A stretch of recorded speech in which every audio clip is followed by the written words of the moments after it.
City of Stevens Point Plan Commission meeting, recorded December 1st, 2025.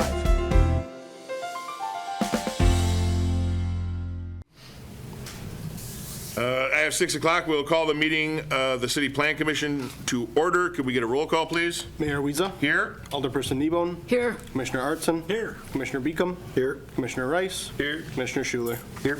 And everyone is present, so we will continue on. The PowerPoint that Adam so lovely puts, lovely? He's nice enough to put it together. I'm going to share that with the group. And that way everyone can see it on the Jumbotron as well. So item number 1 is the roll call. We've completed that. We determined we do have a quorum. Item number 2 is the report of the November 3rd meeting of the City Plan Commission. Those minutes and actions were in your packet, commissioners. Need a motion to approve those? Move to approve the minutes. Thank you. Is there a second? Second by Schuler. Any discussion, changes, corrections? Any comments from the audience or anyone online? Seeing and hearing none, all those in favor of approving the minutes and actions signify by saying aye. Aye. Any opposed? And that is approved. Item number 3, 4, and 5 all kind of go together, and they are related to a request from Portage County in regards to 825 Whiting Avenue with the parcel that's identified in your packet. Oh, sorry, we have people waiting. Admit. Go. What I'd like to do, barring any objections from the committee, is Adam will give us a presentation on the request since they're all related. And then we'll talk about the scope of what our authority is and the decision-making process for each of those, and then we'll open up the public hearings on each of them, take separate action on each of them. Is there any objection to doing that? No. All right, then Adam, I'm going to turn it over to you. Thank you, Mayor. So as folks have probably heard over the last few months, Portage County is having ongoing discussions about potentially selling the Portage County Healthcare Center to a private organization. Obviously, as the mayor, I'm sure we'll touch on in a little bit, the scope of a potential sale is not going to be subject to the conversation tonight. Rather, this is going to be talking about some potential zoning actions that would be needed to, should such a sale occur in the first place. So hang on. I just realized I'm still muted. Actually, I didn't realize it. Seth did. So I got to figure out how to. There we go. I apologize for everyone online. I didn't realize we were muted. We are on item, starting item number 3, and Adam Kuhn, our zoning administrator, is going to present on all of those at once, and then we will have individual actions on items 3, 4, and 5. Yeah, so as I mentioned, as part of the potential sale of the Portage County Healthcare Center, there are a few zoning items that would be required should such a sale occur. Really, this is predicated by the fact that our zoning code, city zoning code, differentiates publicly ran nursing home facilities versus those that are operated by a private entity. Those that are operated by a municipality, a county, they're classified as a conditional use starting in the R2 single family residence district. For private organizations, private organizations operating a nursing home facility, that would be allowed via conditional use permit starting within the R4 multifamily 1 residence district. This property on the next slide, first image on the left-hand side of the screen, you can see the current zoning map. This property, subject property, is zoned single-family residential, R2. So any potential private ownership and operation of a nursing home facility by a nursing home facility would not be allowed under the current zoning by a private organization. So thus, really the need in the first place to rezone this property from the R2 district to the R4 district. As members of the commission know, there's a lot of items that are considered when deliberating a rezoning request, and chief among them is consistency with the city's comprehensive plan. City's future land use map is shown on the right-hand side of the screen. There's a bunch of different colors, but basically the blue is institutional and government uses. The red would be commercial, office, multifamily uses. The yellow would be single-family residential uses, and then the orange would be more of your multifamily residential uses.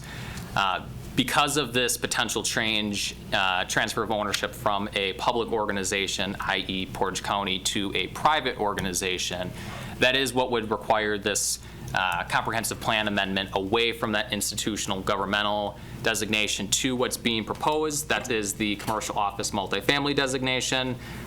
What I will add, there are obviously a few other nursing home facilities and assisted living facilities here within the city. Dimensions off of Highway 10, North Crest, North Haven off of Eagle Summit. Those both have a similar future land use designation as what's being proposed here tonight, the office and multifamily type land uses.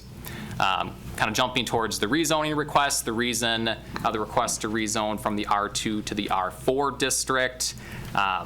Really chief among them for reviews of a rezoning request is ultimately meeting the minimum development standards for that proposed zoning district, of which this current nursing home facility use would meet the minimum standards, i.e. Setbacks, building height, parking, to name a few.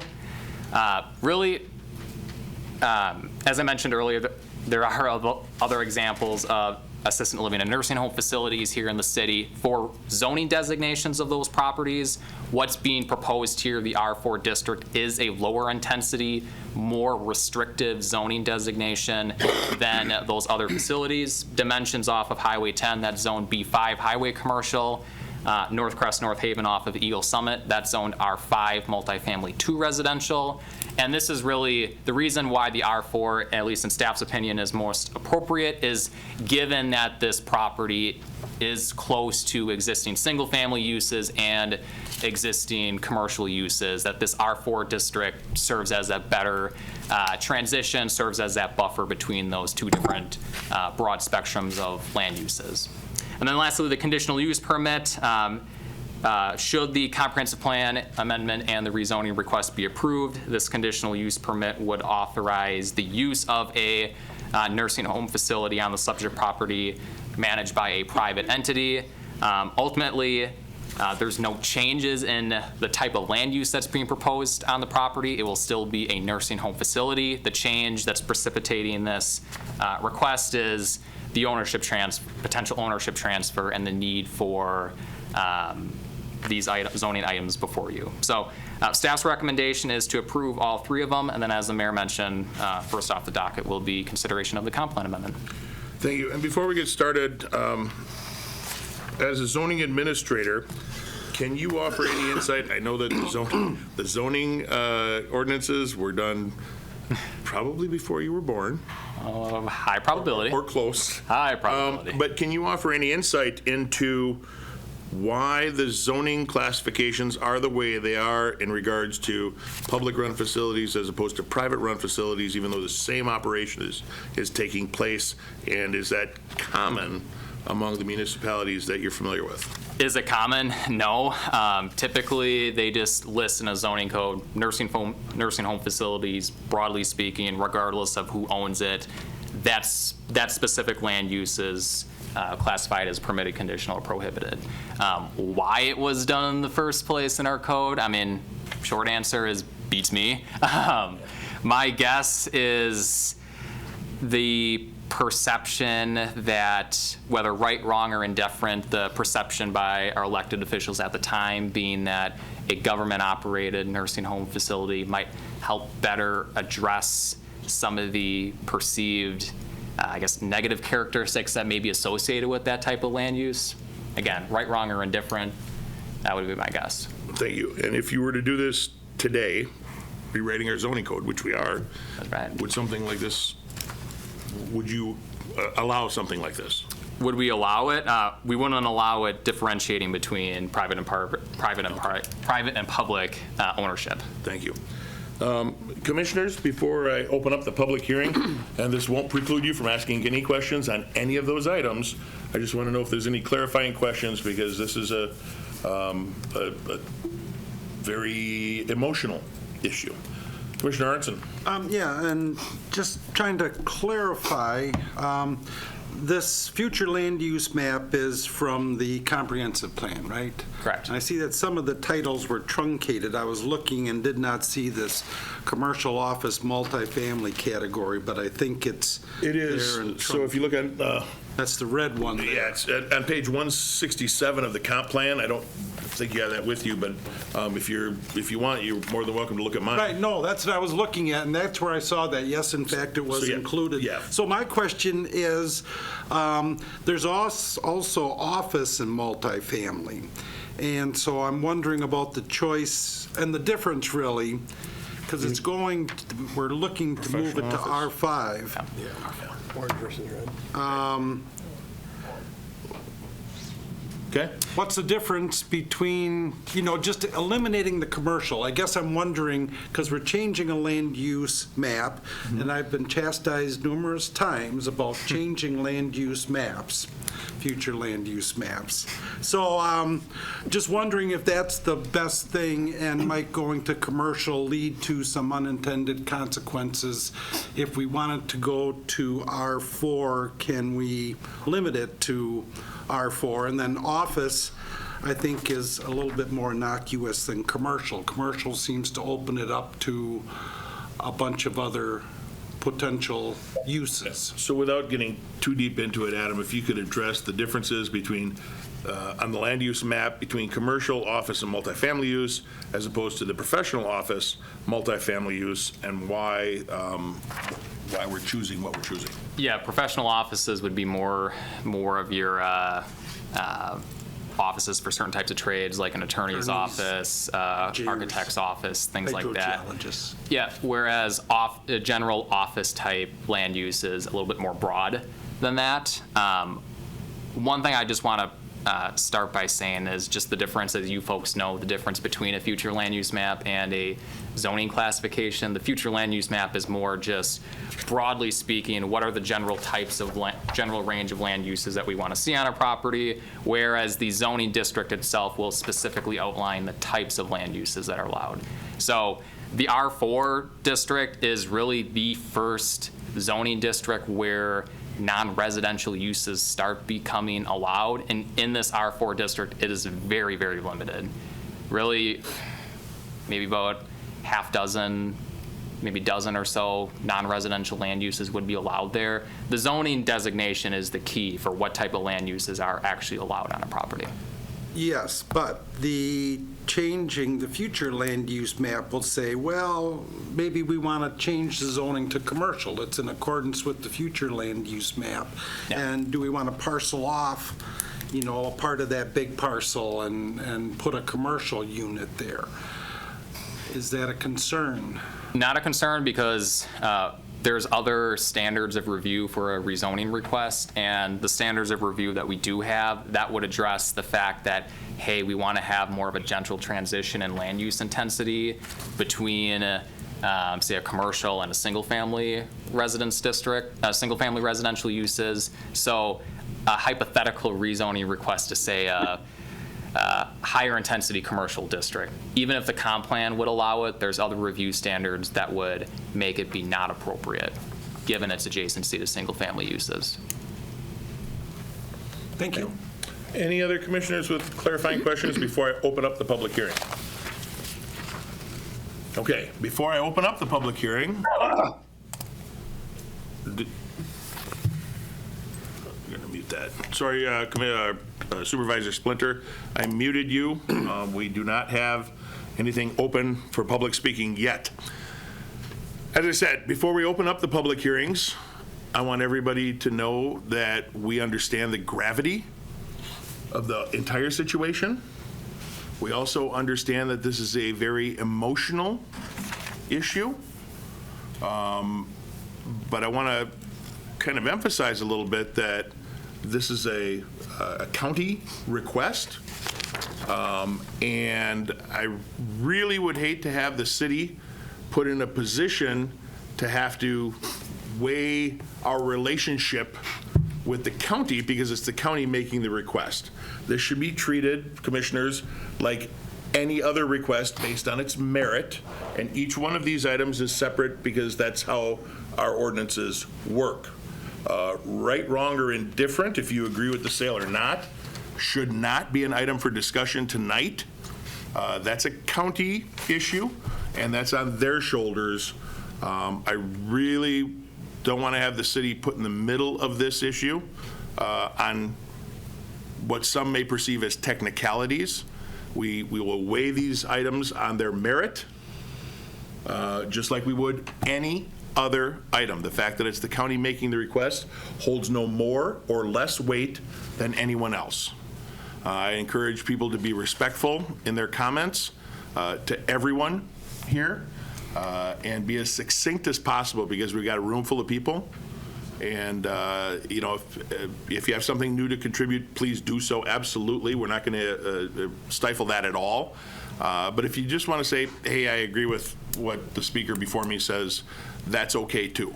We want to make sure that everyone gets their chance to talk about the merits of the individual requests. So with that, I will open up item number 3's public hearing. That's a public hearing with subsequent action on a request from Portage County to amend the Stevens Point Comprehensive Plan. Said request amends the future land use designation of the property located at 825 Whiting Avenue from institutional/government to commercial, office, and multifamily. The floor is open. Anyone wishing to offer testimony, step up, name and address for the record, please. Mildred Neville, 1709 Jefferson Street, Stevens Point. I have a couple of concerns that I wanted to bring up.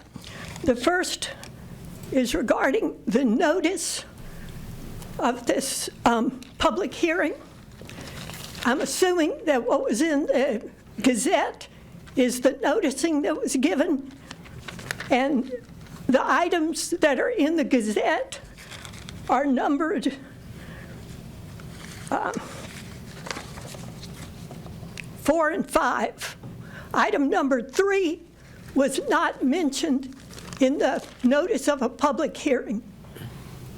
Okay, and I don't think should be, I realize it's something a little different than the other two, but I don't think this, we should be seen to be having a public hearing on that item because it was not properly noticed.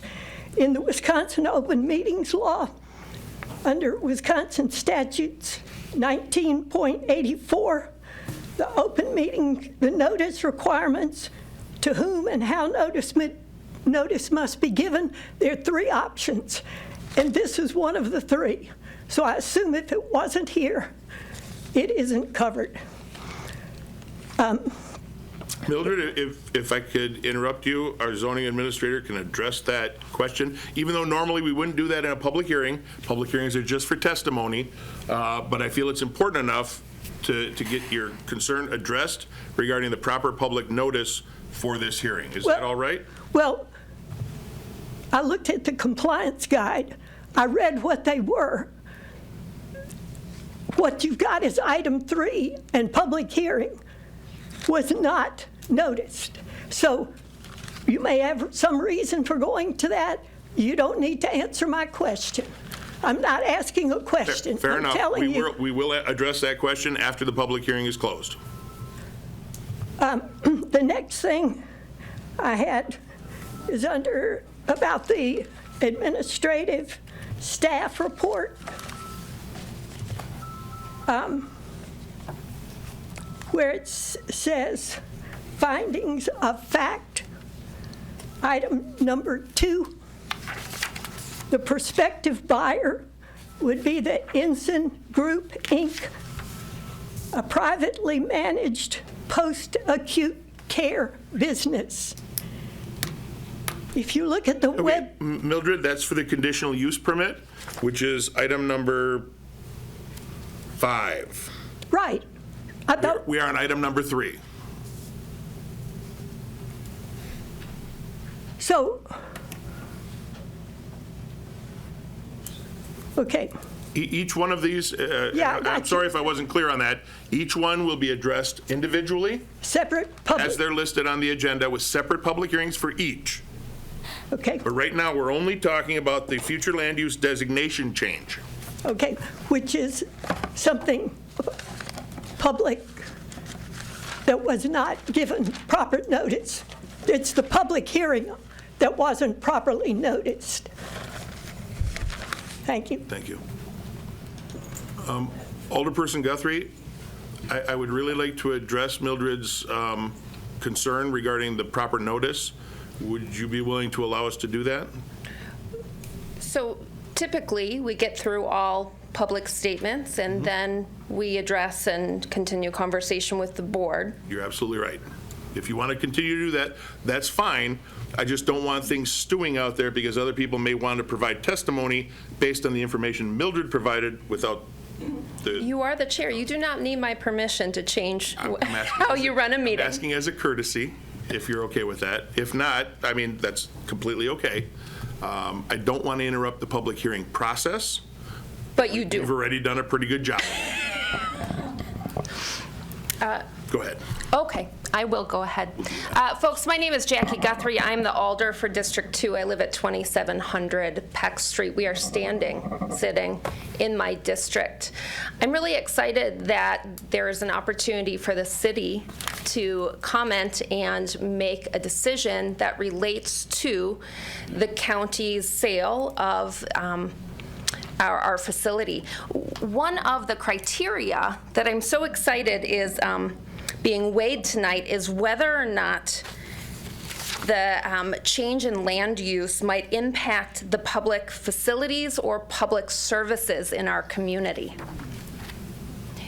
It strikes me that staff's assessment of a public serving, not-for-profit facility that serves our community members might look a lot like, to the layman, a service provided by a for-profit organization. But in practice, actually, I would argue that under number 4, standards being met, they are not being met because the public service is actually changed and I think harmed based on the evaluation of the entity that wishes to purchase and run this facility. So I would actually ask that the commission vote against the approved land use, maintain this facility as being for the public good. In my district alone, 78% of voters wished at the last referendum to maintain this and actually enhance it as a public facility. And so I'd be remiss if I didn't raise tonight and speak for those voters and ask for you to decline this request. Thank you. I yield.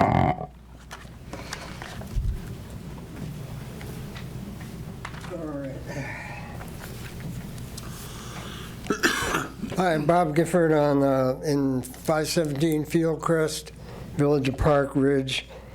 My district includes a couple of wards in Stevens Point, so I'm here as a county board rep for Stevens Point, you could say.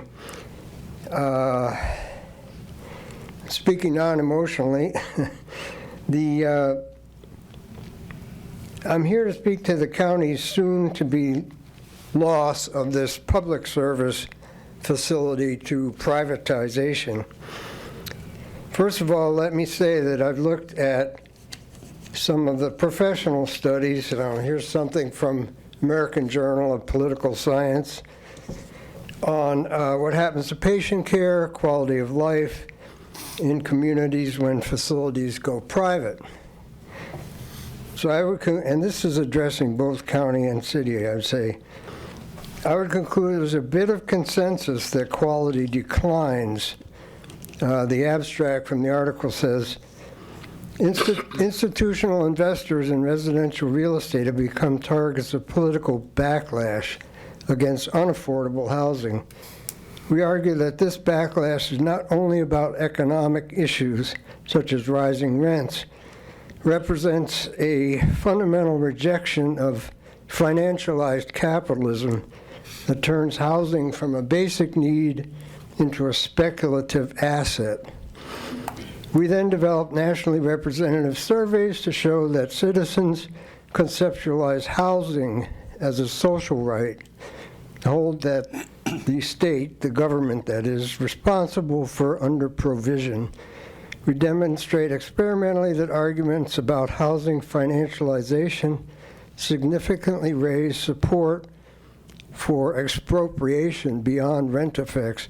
Findings suggest that financialized capitalism can unite diverse groups of voters in favor of housing socialism. So there you go.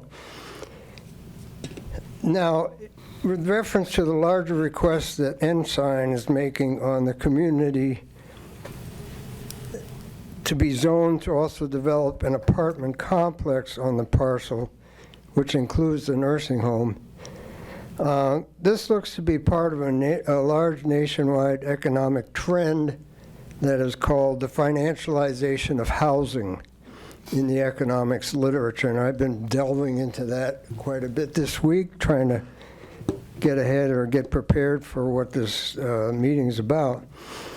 So I would strongly suggest, given that it seems almost inevitable that the nursing home is going to go down to the private sector, if the R4 district zoning is chosen, there should be a stipulation made restricting to perhaps individual fourplexes at the most that are built and operated by a combination of the city housing authority, there's your social housing, and local small entrepreneurial developer operators. In other words, don't corporatize it. So those are my comments for the moment. Thank you. Before we continue with the public hearing, I just want to re-emphasize and restate, each of these items are taken individually. We are not talking about rezoning in this item. We are only talking about the future land use designation change. So please try and keep your comments germane to the item that we're talking about at that time. Mary Ann?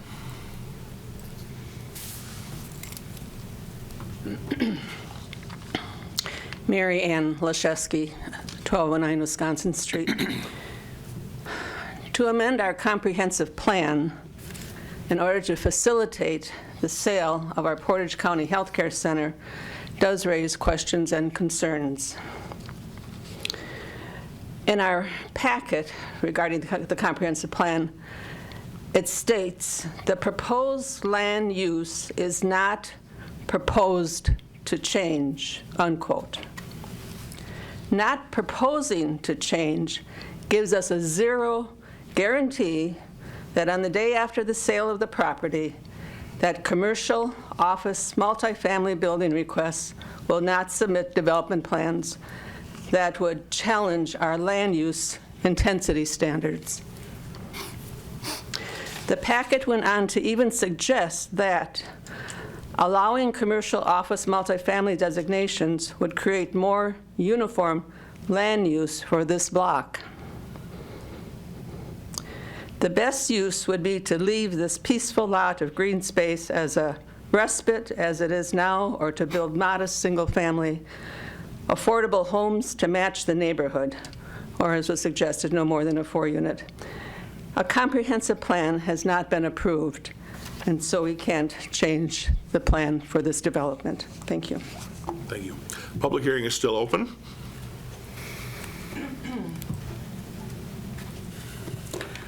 Liz McDonald, 1760 Strongs Avenue. Thanks for the opportunity to speak to you all tonight.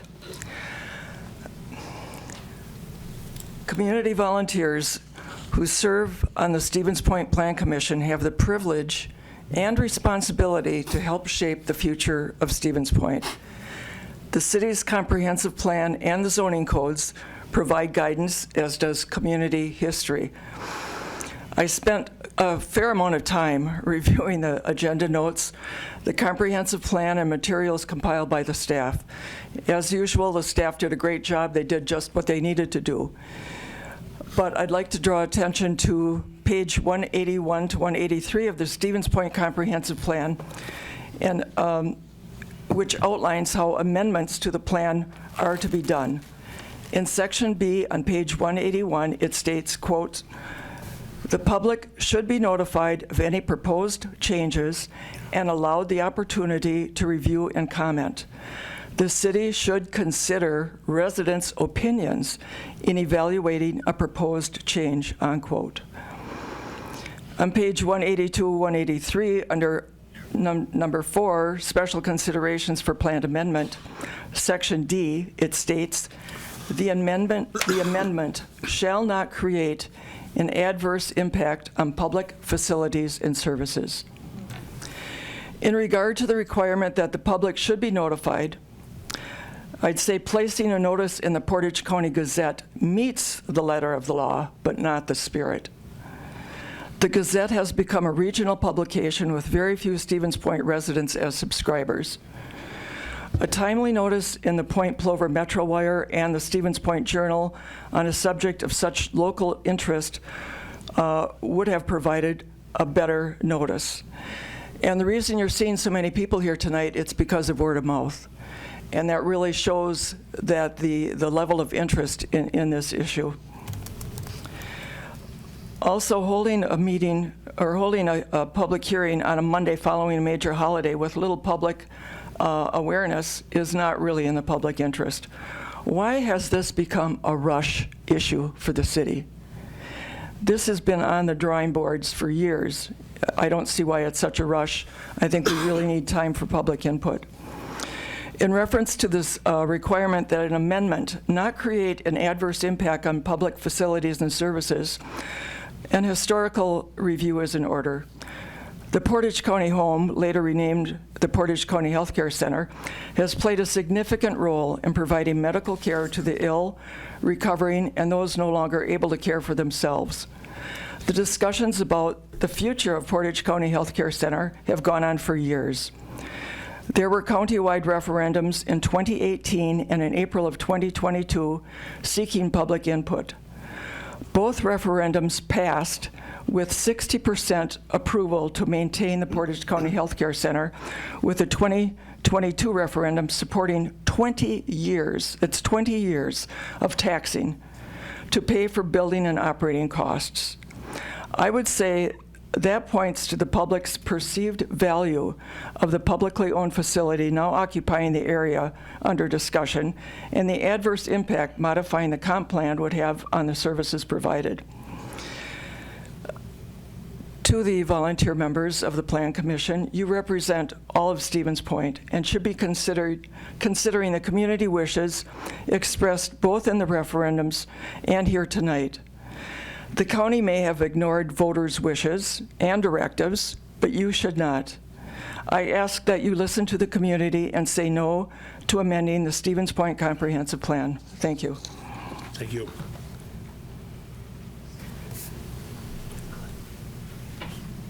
Mary McComb, 2100 Elk Street in Stevens Point. August discussion about over the property on Hoover and HH. City materials made very much about the importance of heeding the comprehensive plan. The Plan Commission, however, honored the voices of the many unhappy residents about the project and decided that the comp plan in that case should be ignored, despite how vital the city believed it should be honored. Tonight is different, and I hope tonight the Plan Commission will vote to uphold the current comp plan, which declares that the land use for the Portage County Health Care Center is institutional and governmental. As people have mentioned, the health care center has been a vital part of our county, serving the public good for years. How could the city insist so strongly that preserving the land use map was so important in August? And now the city thinks it's not urgent at all. Let's change it. You know, you can't have it both ways. Either the land use designation is important and should be preserved, or, you know, we should change it whenever somebody wants it changed. Please preserve the current land use designation of institutional government for the Portage County Healthcare Center. Thank you. Thank you.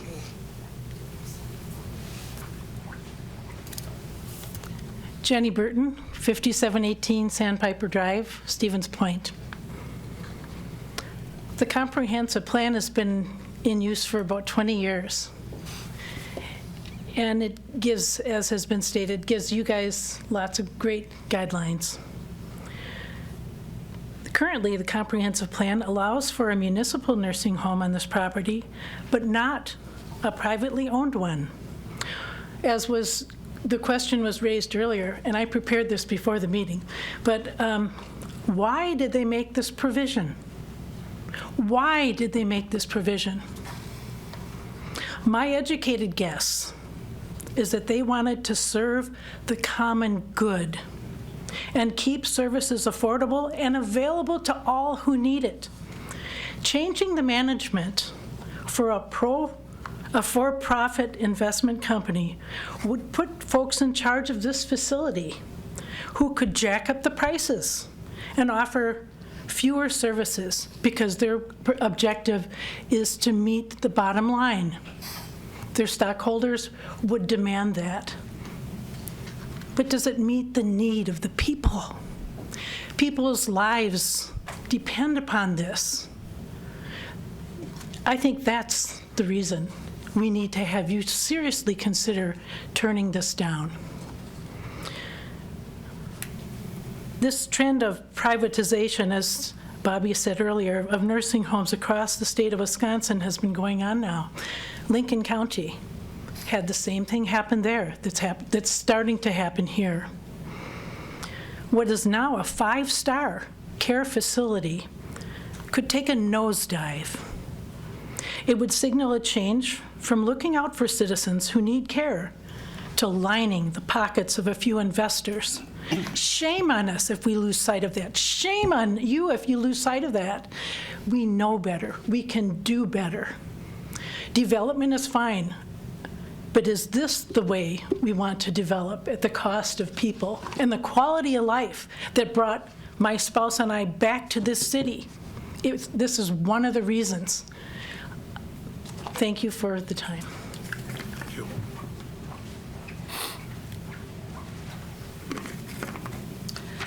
Nancy Roppy, 39 Angelo Court.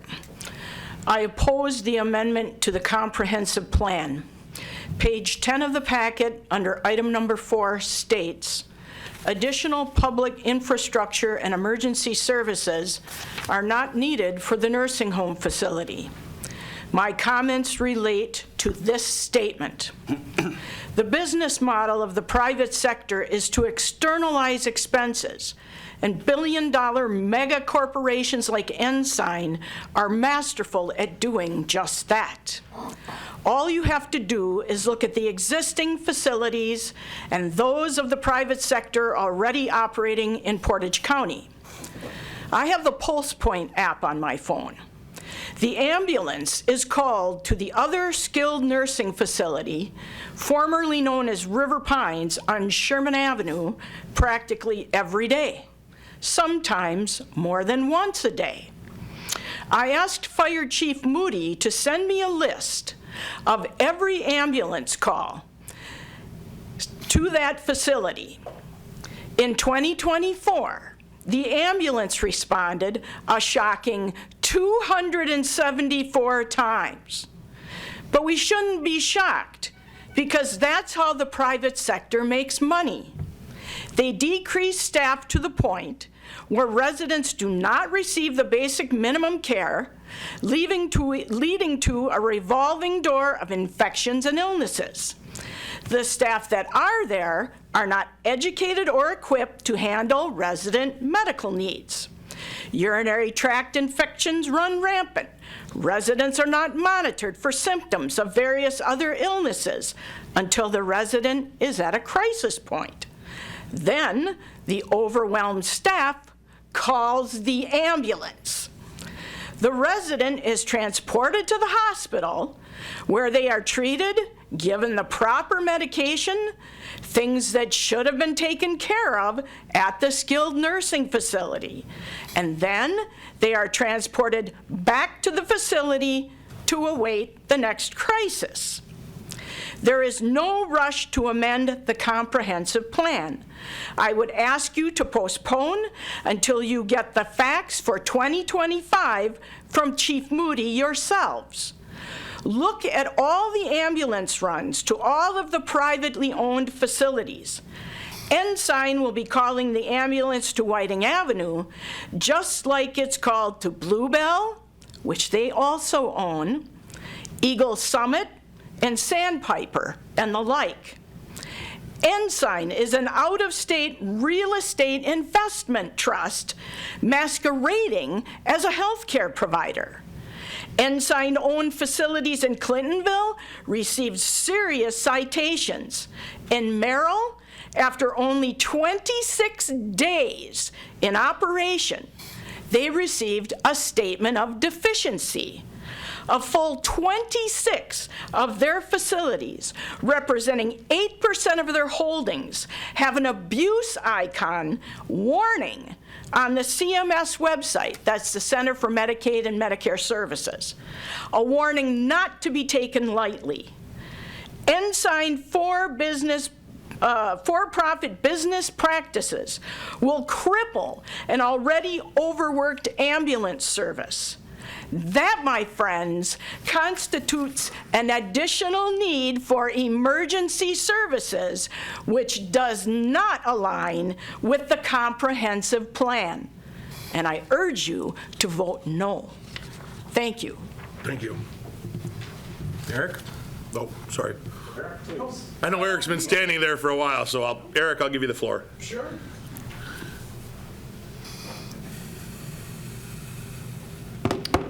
Eric Olson. I reside at 2025 West River Drive in Stevens Point. Thank you for taking the time to open this public hearing and let people comment on this proposed amendment to the comprehensive plan and having the subsequent hearings on the zoning amendments. Why exactly are we here? What's the purpose of a public hearing before amending the comprehensive plan? Because it's a serious matter. This isn't something that you should just put into a machine and let the computer figure it out, spit out an answer and say, that's what we do. Deliberation, contemplation, thinking about the long-term future. When this plan was created over 20 years ago, there was a multi-page, multi-dimensional public participation plan to engage as many people in this community as possible in the process of creating the comprehensive plan. Liz McDonald sold herself short. She participated in that process in many, many meetings to create something that would basically be a roadmap for the community's future. Why do we need a roadmap for the community's future? Well, you might think it's just a nice thing to have, but it turns out that in Wisconsin, if you want to have a zoning code, you have to have a comprehensive plan. The law was amended in the late 1990s to give a definition for what a comprehensive plan is, and to say that if you want to enforce things like zoning and subdivision regulations, you had to have a plan that it was based upon, and the plan had to be developed in the process described in the state statute. That same statute requires that if you're going to amend the comprehensive plan, you do have to engage the public, let them know that it's happening. And you're right, it is satisfied by just placing a legal notice that gets printed in a newspaper. I would argue that that doesn't meet the spirit of the law, and that the process of publicizing this committee meeting, the process of publicizing city council meetings, putting things on the city's webpage, that's a good way to let the public know that something's happening, not to have it just in a public notice that's printed in the newspaper. So now we have a plan because we have zoning. Why do we have zoning? We have zoning because landowners, real estate owners, want some insurance in the value of their property. When you buy a house, if you buy a house with a mortgage, you're required to have insurance on the house itself. The bank wants to know that it's taken care of.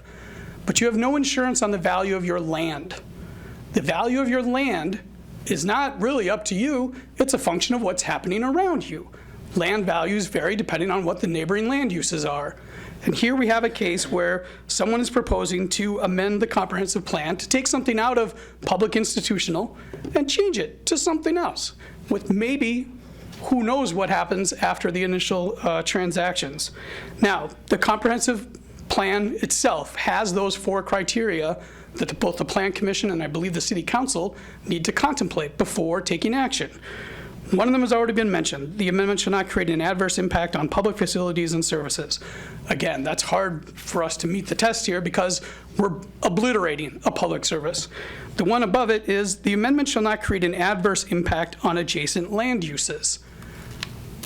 Adjacent land uses, who are the people in this neighborhood? You can see it on the zoning map and the future land use map, a mixture of residential, some commercial sort of off in the horizon. The people who live on Water Street have had as their land insurance the fact that the facility across the street from them was owned by the public for almost 100 years.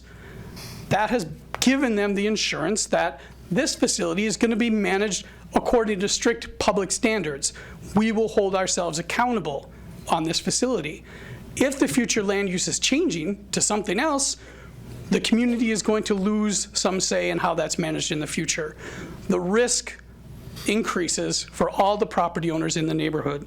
So again, the amendment shall not create an adverse impact on adjacent local land uses. I would argue that your decision and the city's decision to facilitate the transfer of this property out of the public good does have that impact. I guess we'll talk about the zoning issue and the question of B2 to B4 at a subsequent part of the hearing. Thank you. And I would urge you not only to maybe say no to this, but please give it the serious thought that it deserves. Don't rubber stamp things. Thank you. Thank you. Public hearing remains open. Thank you, Mayor, Commission. Ray Reeser, County Board Chair. I'm really here as a resource. I'm happy to answer any questions about the county's rationale and why we're requesting this. Also, to sort of remind the Commission of why it's here. This is an emotionally charged issue, but I feel like a whole lot of things are being conflated here. I don't actually have much of a comment on changes to the future land use plan. I'm quite familiar with zoning changes. I formerly sat on the County Board of Adjustment. I sat on the County Board Comprehensive Plan. I sit on our Town Comprehensive Plan Commission.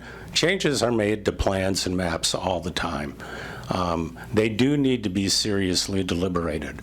What the county is asking here is to correct a rather arcane designation, as Adam pointed out. And we're not looking to change the land use. We're looking to position the healthcare center to remain in the community as long as it possibly can, expand services, expand beds in ways the county is simply unable to do that with. I'll comment on the zoning a bit later, but happy to answer any questions if permitted. We'll get to questions after the public hearing. Public hearing remains open.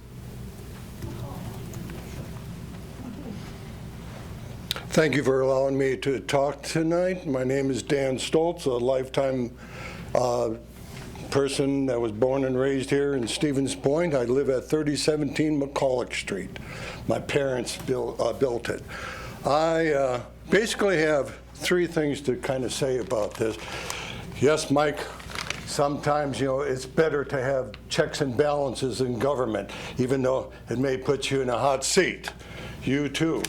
One thing that basically I had over last winter, I went to a DEM meeting. It was a public meeting, and there was the county board leadership told me this, that the board is over their head when it comes to long and short-term goals of the county, and that I'm going to just be so overtaxed, by having the jail and the justice center and the healthcare center all in referendums and all this stuff. I went, geez, Ray, we already are paying our property taxes on the healthcare center. So like your proposals of, putting about 250 beds, in our county so we can make money off our, incarcerating people. That's not good, long and short-term, goals, especially when our two neighboring counties, have, spare beds for us. And they were able to do it downtown, in Rapids and all stuff. And that county even has their own healthcare center. Dan, I'm going to ask that you address all of your comments to the commission, please. Okay. Not to members of the public. Okay. The second is the price of the, healthcare center. It is vastly, the letter of intent is way below valuation, on that. The amount, because number one, is also a business. The healthcare center is a business. It is a skilled nursing services. That should be worth something alone on itself. The amount of competition, the Ensign, committee, I've been to all those ad hoc meetings and where all the representatives said that there is low competition in there. The years that the healthcare center was losing, there was a lot of competition in the area.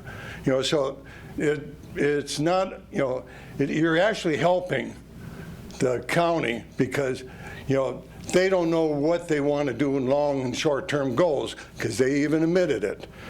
And then the third thing that is basically that you have to also realize, we voted twice to have a new building built. And yet the finance committee of the county and a couple other members, they decide, oh, we can't do that. So we just put it on hold and all of a sudden say, we can't afford it anymore. There's so much, if you think that your politics and your city government is crazy, the county is way, way off, because I do remember certain county supervisors saying that they'd rather be in the city than in the county because they're a little bit loony, to be honest. Dan, please. Okay, I'll try to keep it a little bit more civil on this, but I am in total disagreement of privatizing our commons. That is costing us a heck of a lot more money. If you just realize how much your health insurance premiums are going up and up all the time, and it's a for-profit health care, and we're the only industrial country that hasn't figured out how to have our health care costs half as much and still get twice as much benefits. And the things that I'm asking here the city commission to do here is to number one, question why all this is separated, all this extra land is given away on this boondoggle of a deal that's going on here, just so they can afford a 250-man prison. 200 out in the rural area of the county, and then also another, the existing jail that we have downtown. It just doesn't make sense. And we need some leadership guidance from the city to give to the county to tell them exactly that this needs to be looked over again. And just because there's a certain group that has control of it right now doesn't mean that they're going to have control of it come next April. Thank you very much. Thank you. Don't mean to pick on you too much. It's okay.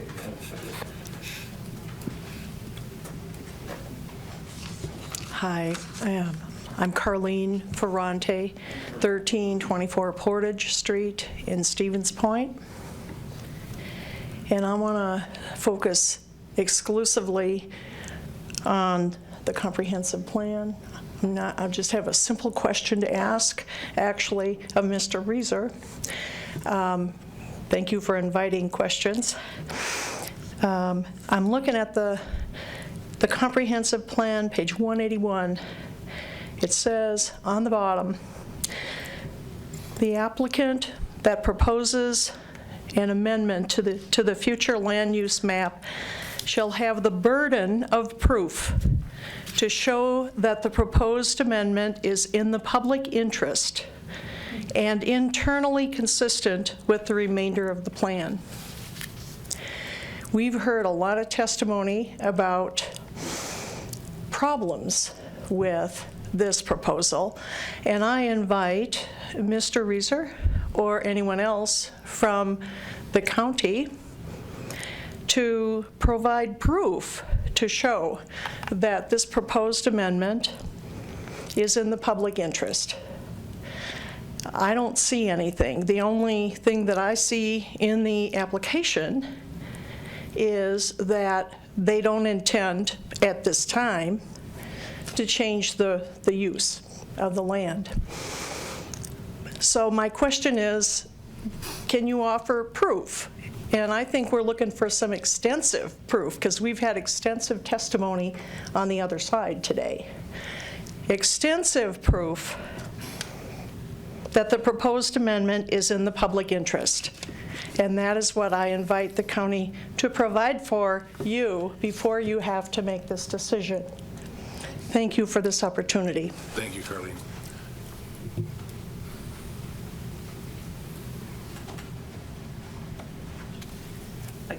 I guarantee you this won't take more than a half an hour. If I had known, my name is Alan Buchanan. I live at 1208 Black Bear Trail, which, because of unique zoning, is in the city because they wanted to take advantage of the higher tax base, and they're sticking it to us. But anyway, that's not here or there. And if I had known this was going to be televised, you know, I'd have done like the mayor has and get a beard so I look better. Doesn't he look better with a beard? I like that. Anyway, that's neither here nor there. I attended the public meeting that the county board had, and they just seemed, in this whole process, were ignoring what the public wants. I mean, the surveys, the public has voted not to sell it, but again, that's not the issue tonight. But anyway, what does the public need? How's the public served? That's the big thing. I don't really have much, you know, I didn't go and read a whole bunch of this stuff, so this is just short. But when did we stop caring what the public thinks? I mean, anyway, that's what I have to say. And I did not agree with the county board. And I still don't agree with the county board because they totally ignored the public. And so, anyway, thank you. I'm against it. So. Thank you. Public hearing remains open.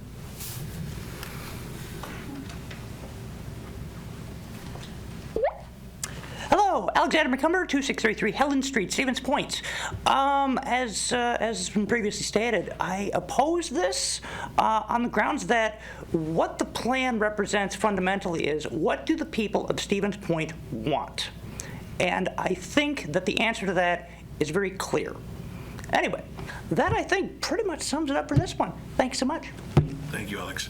I know there was some people online that wanted to testify. I'm going to go through everybody that's in person first, and then we'll get to the online testimony. So the public hearing remains open here. You don't need to raise your hand, Supervisor. Just step on up.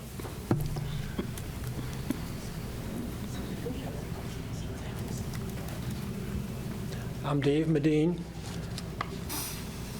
2101 West River Drive, and in the interest of transparency, I am on the county board. I was also the community development director for the city of Stevens Point in the mid-70s. I want to address just specifically the agenda item that we are dealing with. I raised my family in the midst of the R4 district. At that time, we didn't have the comprehensive plan as well defined as it is now, but it was proposed to be, it was understood to be very limited office along with a transition to residential. There are two very historic buildings that were adjacent to where I raised my family. One is the Piffner House, which is a big barn-shaped building that's south of the courthouse, and another one on Church Street is a brick building that is so historic that it actually is the cover of the book that Wendell Nelson put together as the very historic buildings in Portage County. I raised my family, and there was a lot of difficulty with those buildings. There was one was a fraternity house, And so I was the only young guy in the neighborhood, so I was the one that was called on to, I'm getting to a point, but I want to try to set the stage of how important this classification is for this community, the proposed classification.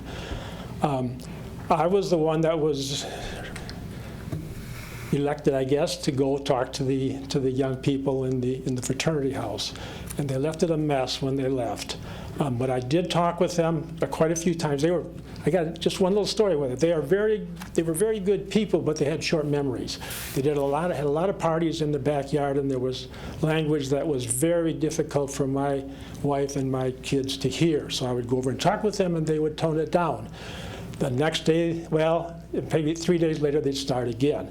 Anyway, the point was that the intent was to knock the building down, even though it's a hugely stable building, built by a lumber baron.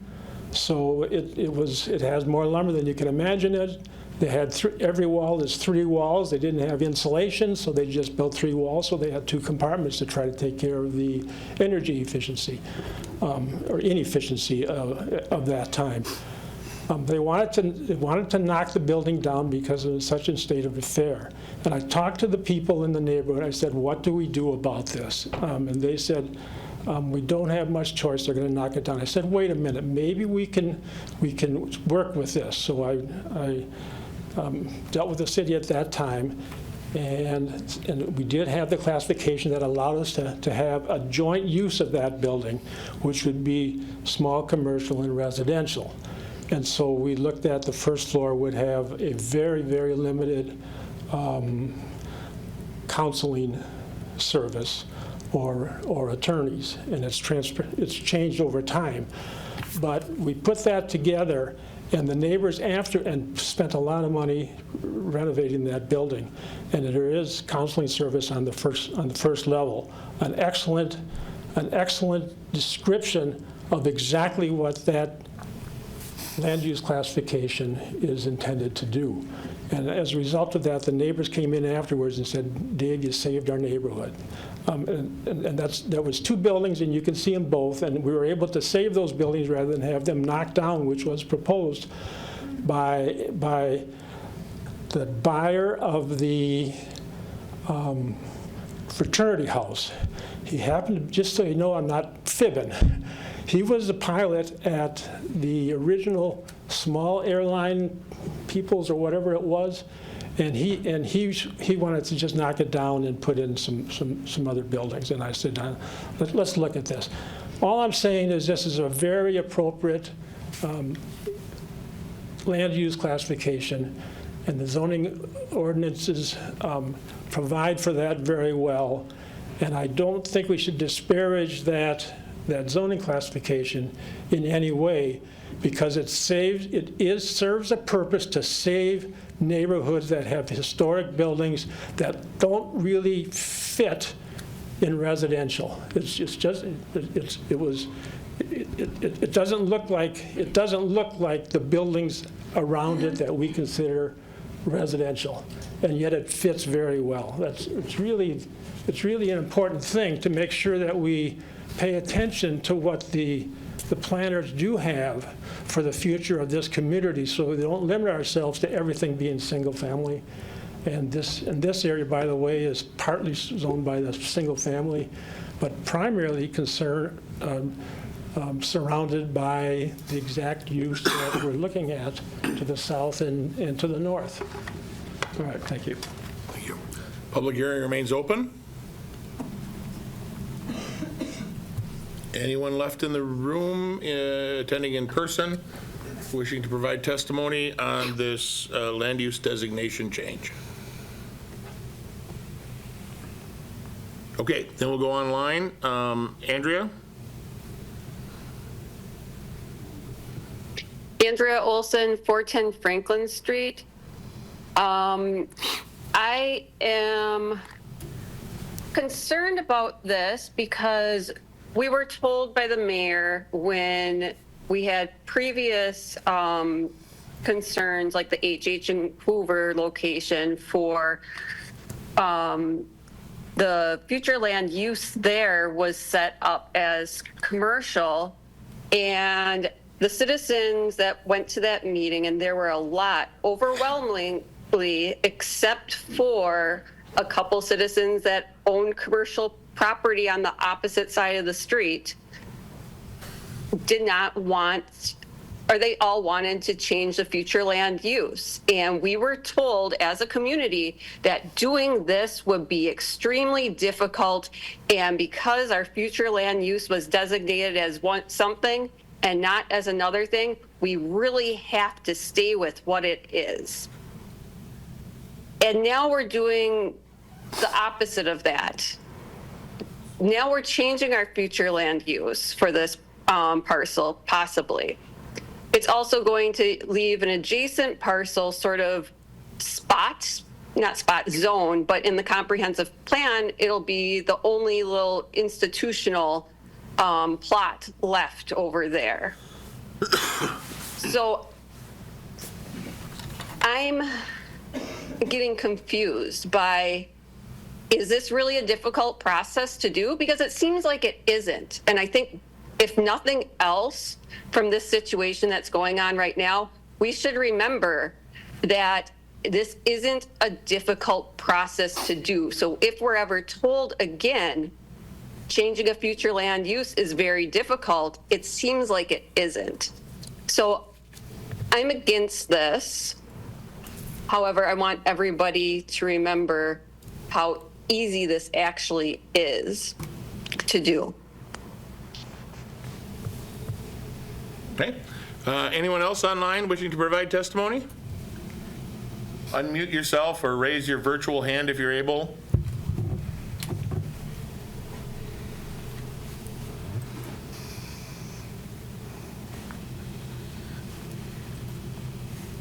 Anyone online? I'm taking a little extra time here because sometimes the interwebs isn't as quick as we are here in person. Anyone online wishing to offer testimony on the future land use designation request? This is Deb Knipple. Can you hear me? Yes. Okay. Deb Knipple, 611 Sumery Avenue, and I will be short. Many people have spoken opposing the change of zoning, and I support that based on all of the reasons that people have given. Thank you. Thank you. Okay. Anyone else wishing to offer testimony? Public hearing is open. This is open to anyone now. Second time, public hearing remains open.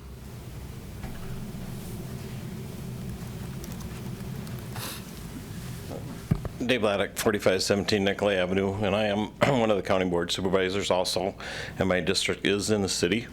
I've heard a lot of testimony that kind of went off the tracks there tonight, to not germane to what we're really supposed to be talking about. Like Mayor Mike had said before, let's try and keep it to what the agenda was. I think we went way beyond that. The simple fact is, it's a nursing home now. It's going to stay a nursing home, plain and simple. Thank you. Thank you. Public hearing. Dan? Go ahead, Mildred.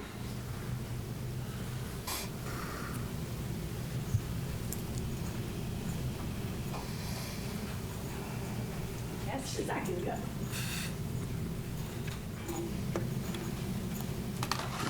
When I started to bring up a point before in the findings of fact, you told me to wait. Okay, I heard you. I looked at it while I was sitting there. These findings of fact all apply to the request. The request above, they're numbered, but the findings of fact apply in general to the request. I cannot see that it is inappropriate for me to make my comment at this point because these findings of fact apply to this whole process, which is three things that you're looking at.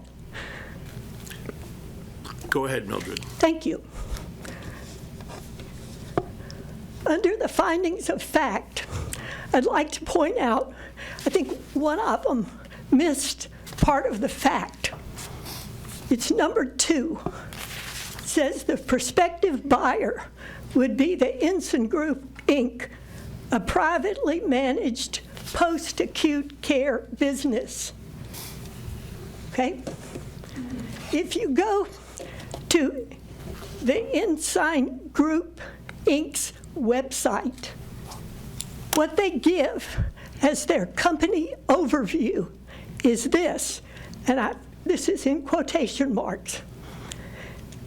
The Ensign Group, Inc.'s independent operating subsidiaries.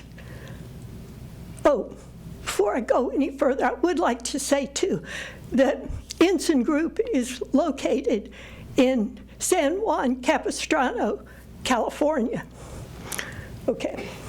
The company overview, quote, the Ensign Group, Inc.'s independent operating subsidiaries provide a broad spectrum of skilled nursing and senior living services, physical, occupational, and speech therapies, other rehabilitative and healthcare services, and real estate.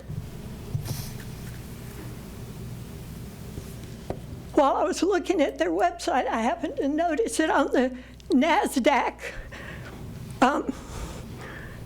they're at about 11:15 this morning, they were selling for a little over $184 a share. So I would just like it to be really clear that real estate is an important part of what they do. Thank you. Thank you. Public hearing remains open. Public hearing is still open. And go ahead. Again, Ray Reeser, County Board Chair. I would just like to say that the county is in full agreement with staff's recommendations, finding the facts and the standards that were met. Thank you. Thank you. Public hearing is still open. Public hearing remains open. For the third and final time on this item, the hearing is still open. Okay, seeing and hearing no one else wishing to provide testimony, I will declare the public hearing closed. Before we bring it back to staff, Adam, could you please address the proper notice issue that was brought up very early in the testimony? Yeah, so there's different noticing requirements for a rezoning and comprehensive plan, a rezoning and conditional use permit versus that of a comprehensive plan amendment. Rezone conditional use permit request requires a Class 2 public hearing notice, second insertion being at least 10 days prior to the meeting on the notice. A comprehensive plan amendment is a Class 1 notice, and that notice has to be in the paper as a minimum of 30 days prior to the meeting date listed on the notice. So the public hearing notices for the rezoning and comprehensive plan amendment, rezoning and conditional use permits were on the November 13th and November 20th publications of the Gazette. And then the comprehensive plan amendment was on the October 30th publication. Thank you very much. The reason I wanted that addressed is because it implied that we didn't meet the minimum legal requirements. And I assure you we do, and I know, no offense, Adam, but the legal requirements sound very dry. But we do go above and beyond what we need to do to try and make sure that the public is informed to the best of our ability. It's posted on the website. I know at least one of the publications other than our legal notice Gazette did an article on it. I know there was a ton of social media chatter about it as well. So there's always ways we can improve. And if anybody has suggestions on how we can better inform the public of what's going on, I would love to hear them. Sooner is not always the best answer, because sometimes we have to wait right up until our deadline for some of the requests. This wasn't the case here, but we've had some issues with timing. We don't always have the ducks in a row, per se, right at that deadline. So we're always trying to do better, but this was absolutely noticed properly. So I don't want there to be any misconception about that. And that was important for us, at least me, to just talk about. So commissioners, I want to remind us that the county, Portage County is the applicant, and that is the information included in your packet. So I will now open it up to discussion amongst the committee members. At this time, you may also ask questions of the applicant who's here. So what are your thoughts? And again, I know the public hearing part of it got a little off topic, and that's understandable, and we allowed that a little bit because the technicalities of government can be confusing sometimes. So I do still ask that we stay on topic for each of these items because they are listed separately. So Commissioner Beacom. Just because it came up and it relates to all, it was insinuated that this is a rush job. Can we talk about the timing of this or why that this has come up for this meeting? Yes, absolutely. And I can tell you that when I was, when Commissioner or County Executive Patty Dreyer was in office, they were talking about the sale of the healthcare center. But Adam, do you want to cover about what the process is here, why we're doing this, and what our oversight is? Yeah, so once, so any applicant, if they submit the required application and any applicable supplemental information along with that, send it over to me. I do a review of it to make sure all the required materials are sent. Upon that and submittal of payment, it's placed on the next available Plan Commission meeting. I don't have in front of me exactly when the application was submitted, but it was before the noticing requirements for this December meeting, so it was able to be put on this one. Thank you. And I want to be clear that, as I said earlier, we're treating this application and requests just like we would anybody else. The fact that it is the county or another municipality being the requesting entity should not and does not make a difference with the process. There's no favoritism given, and there are no additional obstacles or burdens put in place, nor should there be. Any other thoughts, commissioners? I have a question. I know we talked about it already. The future land use designation, there was some discussion internally as to whether or not this was even required.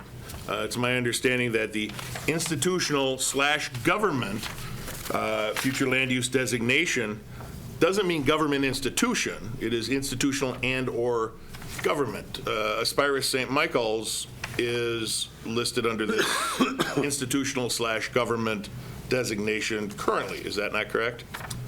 In front of me, I don't know offhand, but I know the director was involved, so I'll ask you. Yeah.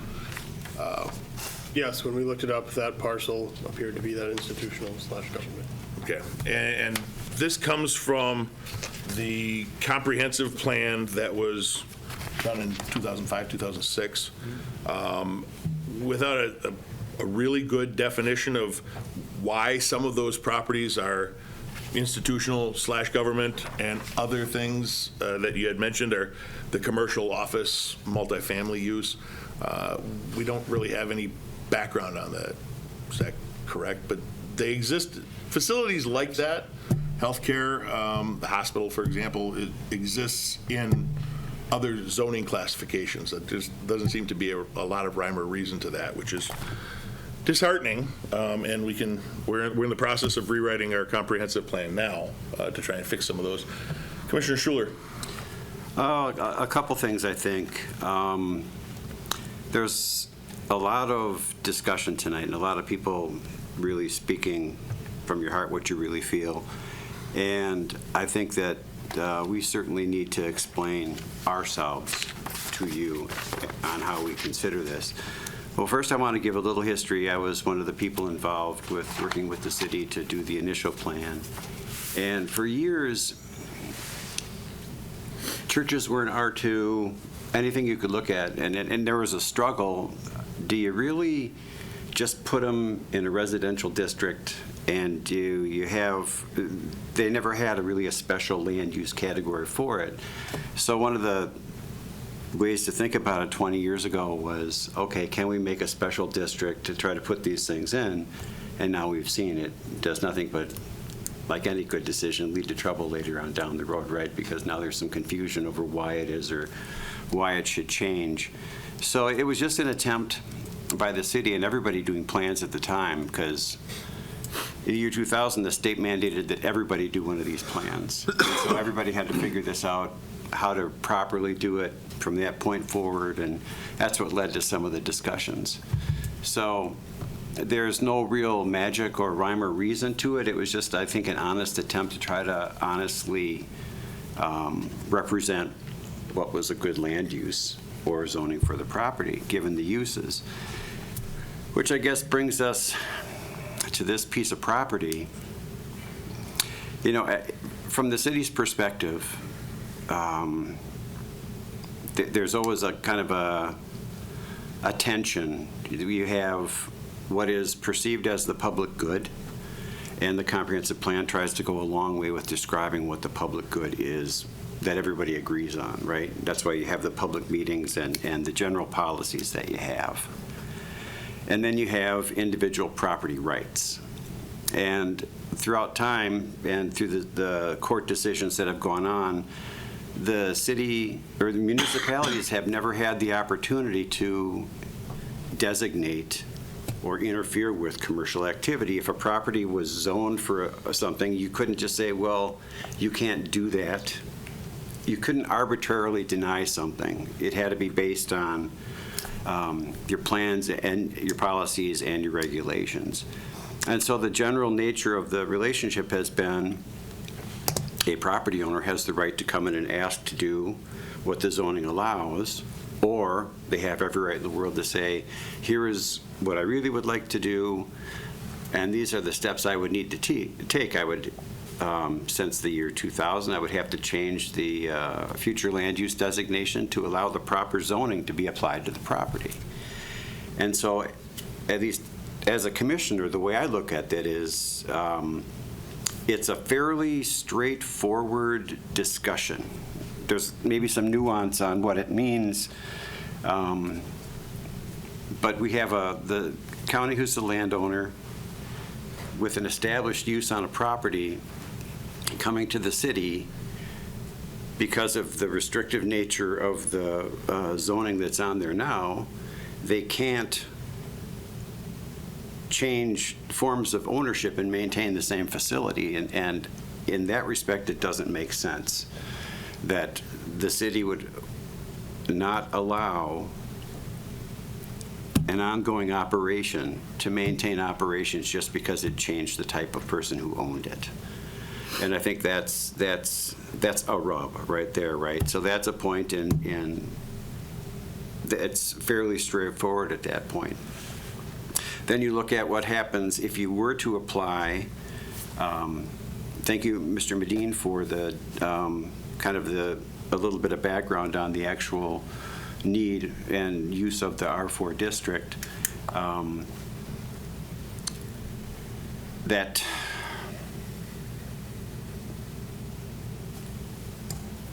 if the county goes ahead and rezones this piece of property, it allows the county to operate on the site, and it allows a private operator to operate on the site. So in that case, it's allowing the use to maintain itself on this site for whatever ownership would come forward, so it doesn't harm it.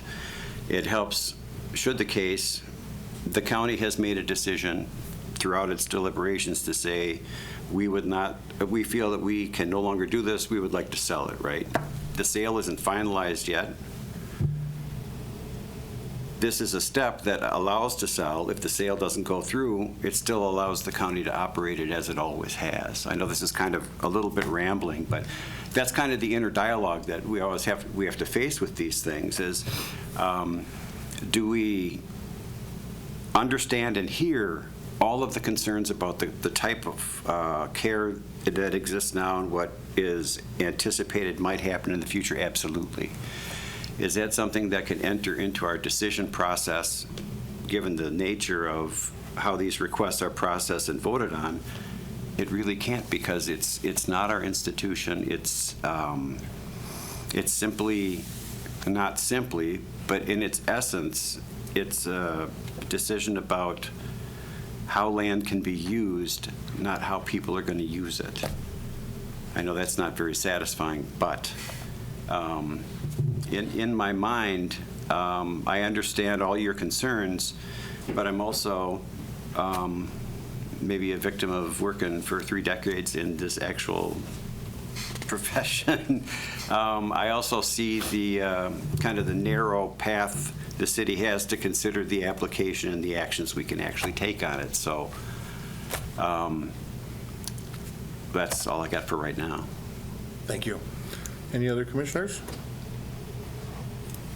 I would just echo that. I often get my hand slapped for trying to nose into financial matters or different things, and somebody will say, well, that's not material to the Plan Commission. It's outside your purview. On the surface, 3, 4, and 5, pretty straightforward, and just based on what they are, that's the action we take. We're more like legal sense than we are an open forum. A lot of compelling testimony, but most of it doesn't relate to what we can do as the Plan Commission. I suspect that was all, the forum that the Portage County offered in discussion. So for me, same as I would say Commissioner Schuler, I have to look at what we're able to do as a commission, what we can review. And I also put a lot of weight into county leadership bringing this forward. I'm not part of the county board and I'm not part of the council, but I did have a number of coffees, because I do that a lot with people on this issue, and I know that there were people sent out to learn about it, and their minds changed during that process. And that carries a lot of weight for me, because I know those individuals, and so I just have to trust that the county is putting forth what they think is best, and on the surface, I think that our job is to approach it as such. Thank you. Any other commissioners? Go ahead. I'm going to agree with Alder Guthrie. I don't see how the standard of not creating an adverse impact on public facilities and services is met. And I don't know what they're going to do in 5 years with that property. They could tear that building down and put up some kind of multifamily complex that would be totally, have a very adverse impact on adjoining properties.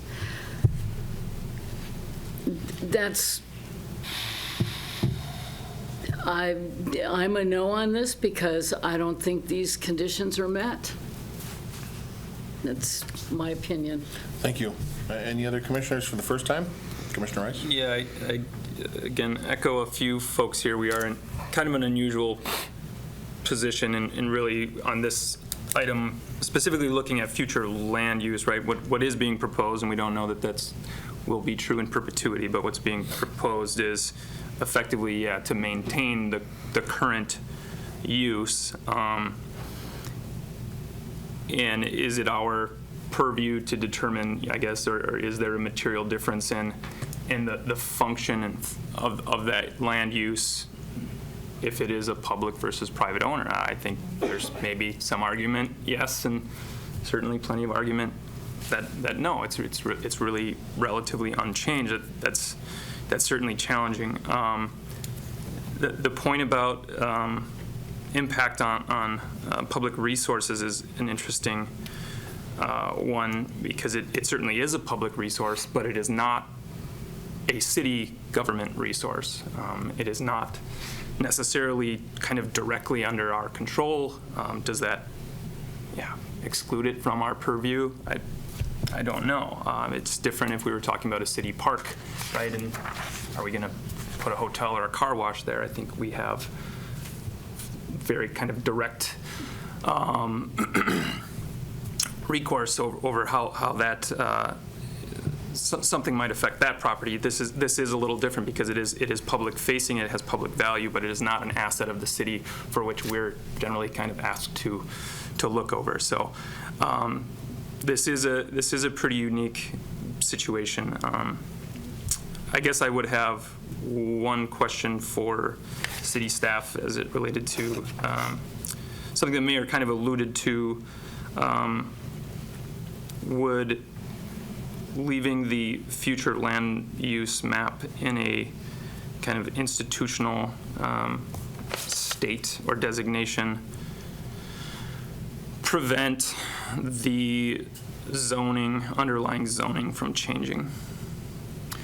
It would be up to, I guess, each of yours as plan commissioners, your interpretation as to if the potential private ownership of a nursing home facility would or would not meet that land use criteria. Ultimately, a rezoning request has to be consistent with the comprehensive plan, and one point of consistency would be of that future land use map. At least in my opinion, that change from the commercial office multifamily would better align, would have a better alignment of a future land use designation versus the institutional and governmental designation should the nursing home facility be under private ownership. So. Yeah, I guess just to think out loud for my fellow commissioners, if some of the concern, and I know it's not all of the concern, but if some of the concern is potential changes to the future function of,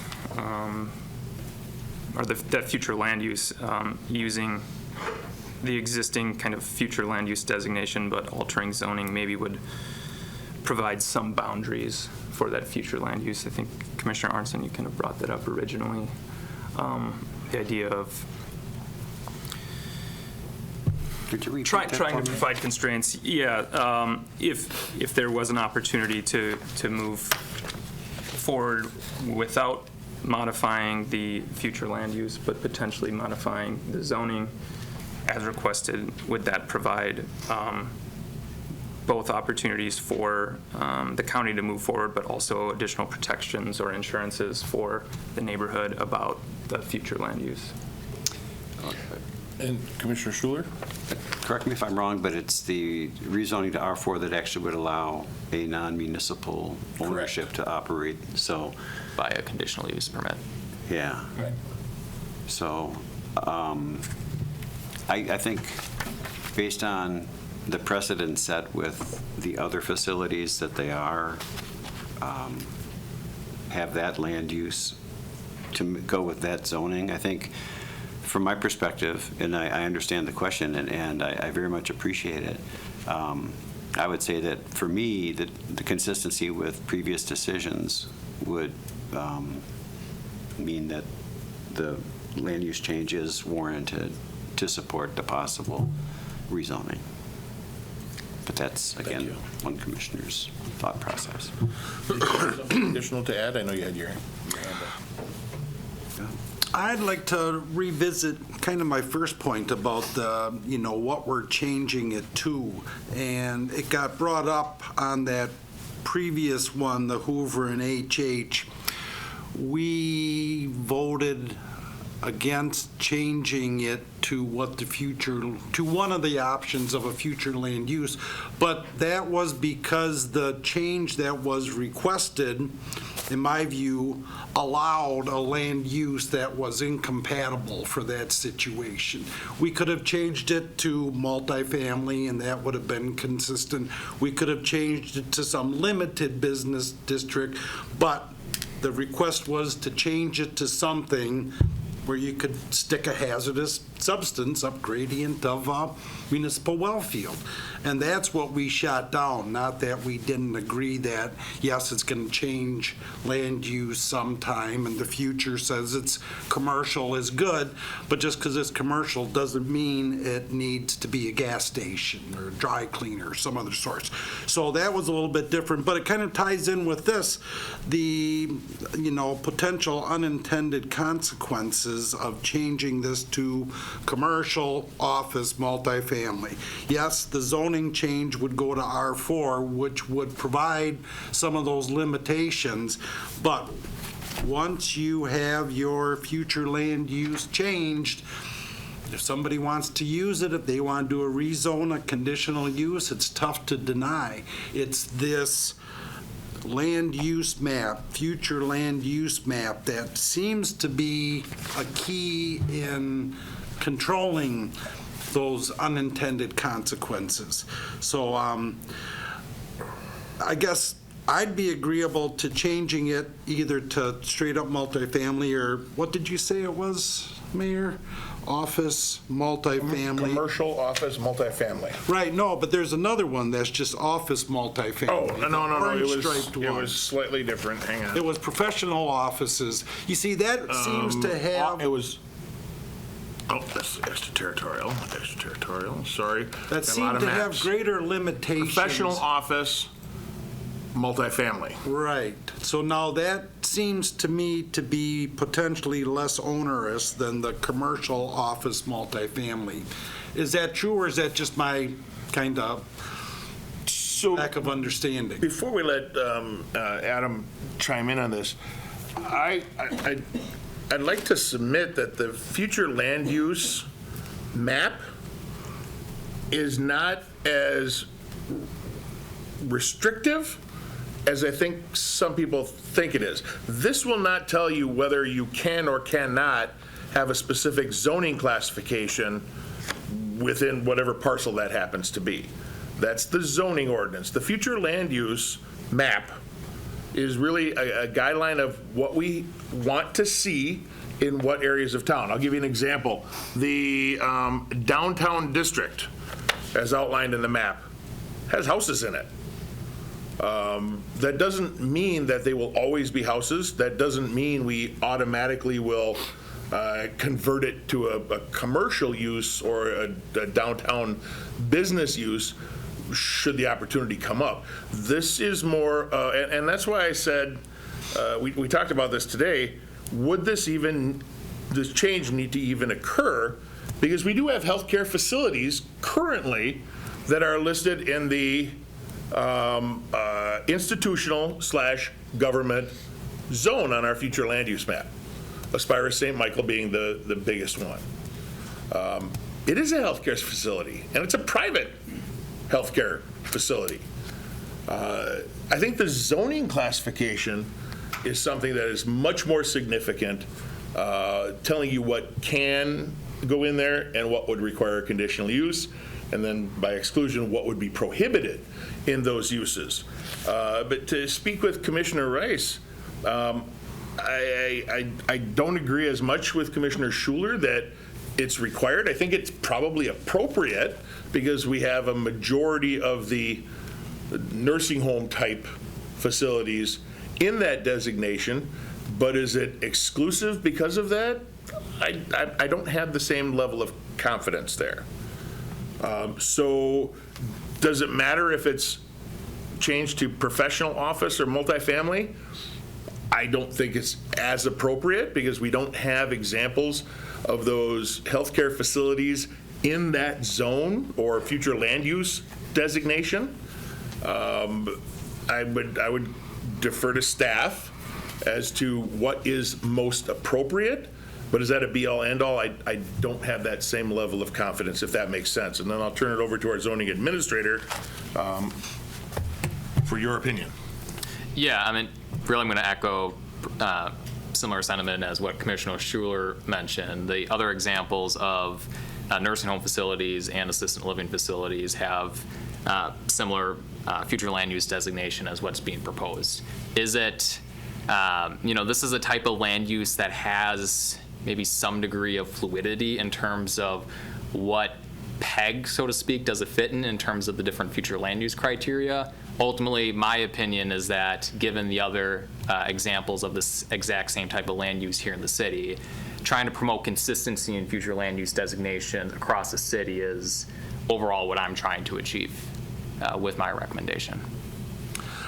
I guess I'm just wondering again, I'm focusing on the commercial aspect of it, and does that need to be included? And that seems a significant difference in, from office and multifamily. It covers a pretty big gamut, and some of the concerns that were raised here were, the neighboring landowners. How are things going to change for them? And even the emergency services, that's what I hadn't thought of, and may well be a valid point and consideration for not changing it. But again, if you allow in the future land use map commercial purposes, even though it's zoned R4, can you change zoning? We know that you can. And so the healthcare facility is what it is and is going to continue. That won't change things. But there would be a potential for a substantially different land use if some type of commercial operation went in. I can't even think of what that commercial operation would be. A grocery store, a fast food, all kinds of things, maybe even large enough to dramatically shift the perspective of that neighborhood setting. And so those are some of my concerns as it pertains to the, comp plan, the future land use map. And I would just like to see commercial moved out of it altogether. Office, multifamily, professional office, those seem to be inherently limited in terms of the degree of disturbance to a neighborhood situation or whatnot, or even just change it to multifamily if what we're gearing for is R4, and that would be entirely consistent with the future land use map too. It's all surrounded by multifamily. Yeah, and I'll add, this is kind of maybe spinning it or talking about it in a different direction here. Let's just use the property for example. Say if it's a commercial office, multifamily, future land use designation, and 50 years from now, there's a request for a drive-through coffee shop, let's just say. Under the current R4 multifamily 1 designation, that land use would be prohibited. If a future property owner rather, would submit a rezoning request for the property to an applicable zoning district that would allow such a land use, the future land use map is not the be-all end all, is not the sole review criteria when considering a future land use request. But it's a guide. It's a guide, yes, but that's one of about a dozen or so. I'm not going to talk about the specific land uses for the property you referenced, Commissioner Arnson, off of H.H. and Hoover, but this commission rather reviewed the rezoning request, and even though the future land use map had a designation that was consistent with the requested zoning designation, this commission still recommended denial of the rezoning request. I say that really to reiterate that point that future land use map is one of several criteria, and ultimately all criteria have to be met for any sort of action that's subject to your review. All of those standards have to be met. There again, but I would say that it wasn't the change in land use that was a problem. It was the specific changing to something that could be harmful. Yes, you could put a commercial district in there, but not one that allows gas stations. That was the killer. And that was a whole separate, that's a whole separate Well, in the future land use designation, there was commercial. Correct. That was commercial office, multifamily. The future land use map in our comprehensive plan allowed it to be commercial. But it was changing to zoning use. The zoning was the problem. is what was the issue. So the zoning was consistent with the future land use, but the land use wasn't consistent with existing conditions, threats to the municipal well. So there again, that's the commercial aspect of things. If by changing this future land use, you're changing what could get done, maybe I'm getting too hung up on that, but again, as I said early on, I've been chastised a fair bit about, oh, these future land use maps are pretty important. There's a lot of reasoning behind it. Some folks brought up, why did they do that? At one time, 20 years ago, they thought it was a good idea.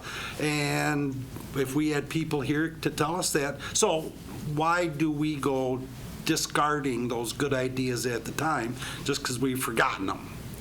So, Commissioner Schuler. I know that this is super belaboring this, and I apologize. It's okay, we've got Even my Six eyes other are items. crossing. But the comprehensive plan does provide a definition of the institutional government land use category. Institutional and government land uses include the city's municipally owned properties, county-owned properties, private institution, parentheses, county city building, fire departments, library, wastewater treatment plant, water tower, well fields, schools, churches and synagogues, cemeteries, etc., and paren. And that has always been the general understanding of it, and although some other uses may exist within that, to me, I really couldn't support having an R4 zoning district in a land use that is specifically not inclusive of that. And that's why I think I've always felt that the future land use change was necessary to support the subsequent zoning. So I think it would be perhaps not the right thing to do to keep it as government institutional and try to rezone underneath it. You bring up a good point, Commissioner, because at the time of the comprehensive plan in 2005, Aspirus didn't own St. Michael's. St. Michael's was effectively a religious healthcare organization, originally run by the sisters, but of course it's been privatized since then. So that may be why Aspirus St. Michael's is still in that classification of institutional. Could be. Thank you. Any other thoughts, comments, or a motion? Guess I'm just kind of in alignment with Commissioner Arnson on this, and maybe the others are agreeable.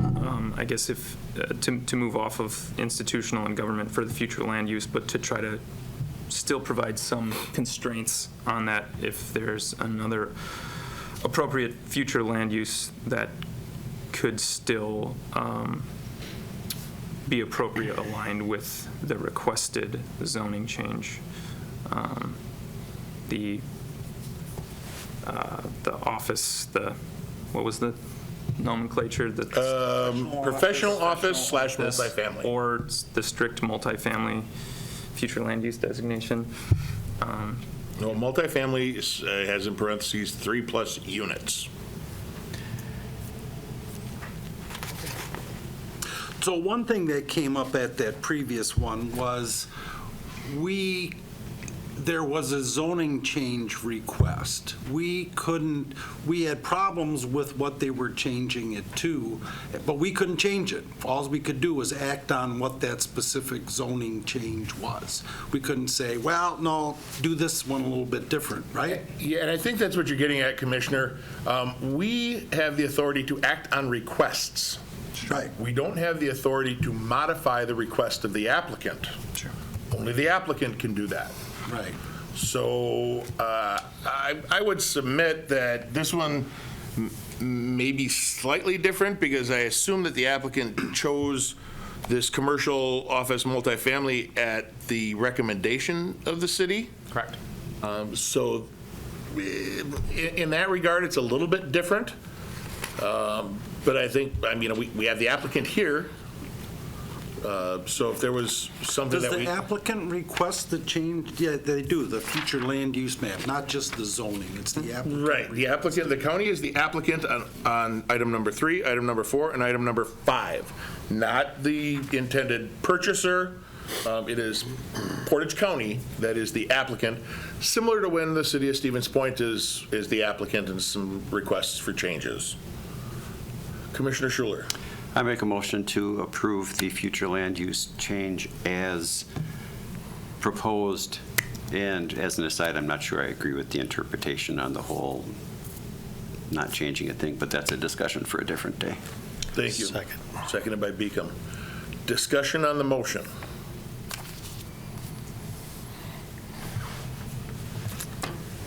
Hearing and seeing none, I'm going to call for the vote. All those in favor of approving the request signify by saying aye. Aye. And those opposed? No. Nay. I am going to need a show of hands here because I think it's 3-3. So all those in favor, please raise your hand. Those opposed, please raise your hand. It is 3-3. That's a tie. That means the motion fails.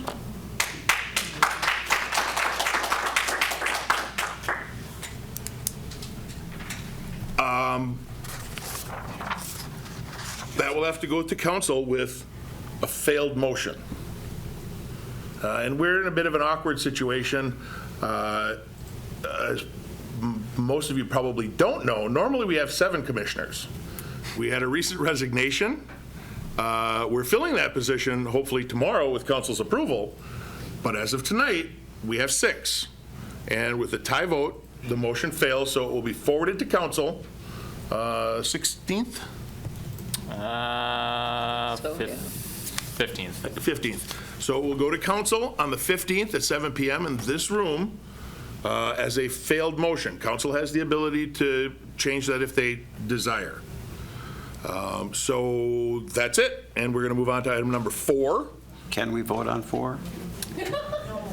Or 5? That was going to be my question for the attorney. I don't know why we couldn't vote on those. Well, the rezoning is only viable if the future land use change is approved. All will go to council, though. That's true. Sure. If you're saying we could take This whatever body vote is we like. only advisory to council, as is with every other body. I would encourage us to at least put forward that recommendation. If that recommendation is no. If it's proper, then let's go. That's what I would add. And Logan, I believe you're in the overflow room. I would ask that you come in here and provide any guidance you think is appropriate, but I think it's appropriate for us to act on those items because they are going to be a recommendation to council.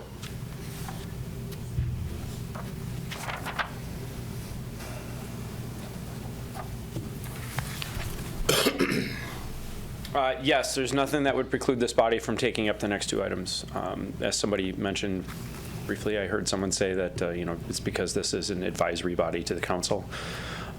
But certainly, people are here. They want to see the discussion at the very least. So, go ahead. Thank you. All right, then we're going to move on to item number 4, which is a public hearing and subsequent action on a request from Portage County to rezone the property located at 825 Whiting Avenue with the parcel identified in your packet from R2 Single Family Residence District to the R4 Multifamily Residential District. And our zoning administrator is going to present this item. I don't have anything further. We have included it all in the first one. All right, so with that, I will declare the public hearing open. Anyone wishing to offer testimony on this request, please step to the lectern.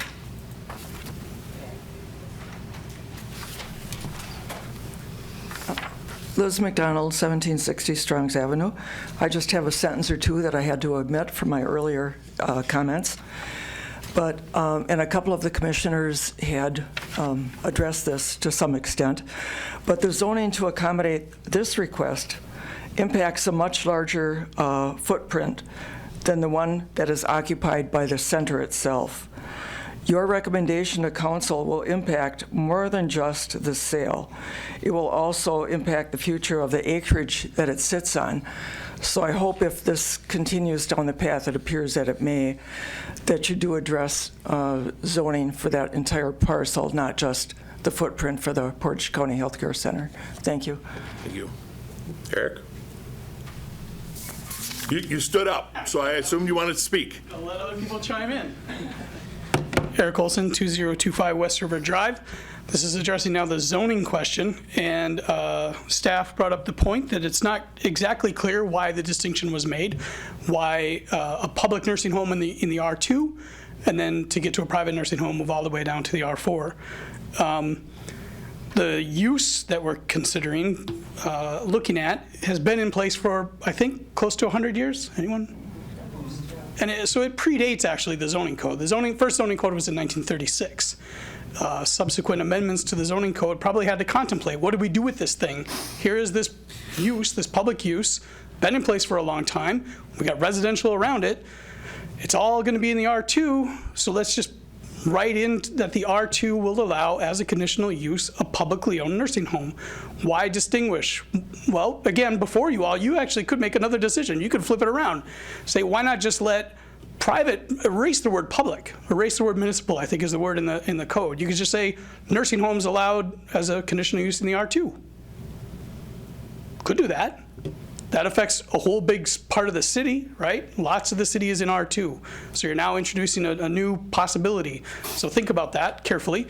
Now, I mentioned earlier, when it is a publicly owned institution, we the people, the public, control it. We get to decide how it is operated. We get to decide what the landscaping looks like. It's a collective decision of the public. Once it's not, we lose a lot of that control. We still rely on the planning staff and zoning staff and everyone to enforce certain sidebars on this and regulations, but we lose any direct say, any direct authority on this. So I believe that was maybe the distinction, that a publicly owned institution nestled amongst the R2, primarily residential, was okay because the public will hold itself to the standards that it wants to see happen. When you change it into more of a commercial land use, when you allow it to be a privately owned nursing home, you're going to lose a lot of control. So for that reason, I would argue keep it in the R2. Thank you. Thank you.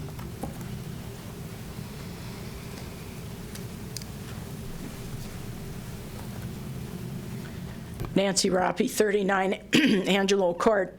First, I want to speak to the timing of this request.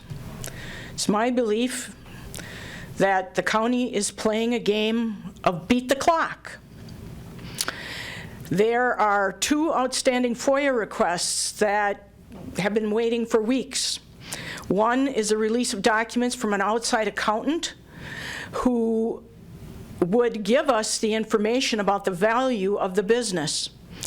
They don't want that to come out before they get this done. The second are the sale documents. They have not been released. They've been requested. The county won't provide it. They're also trying to beat the ruling from the special prosecutor that was appointed to rule on the legality of closed session meetings that the ad hoc committee had. And we're awaiting that. They don't want that to come before you. So what do? They submit this request so that it comes up in December during the holidays, when most people are reluctant to put a plan commission meeting or a common council meeting or a joint committee meeting or a county board meeting before a Christmas concert for their children or their grandchildren, or planning the holidays or travel. That's why it was timed for now to suppress public participation. And were it not for the word of mouth that a grassroots group of activists did, we wouldn't have this attendance today, because nobody would know, because it's in the Gazette that nobody gets. Okay?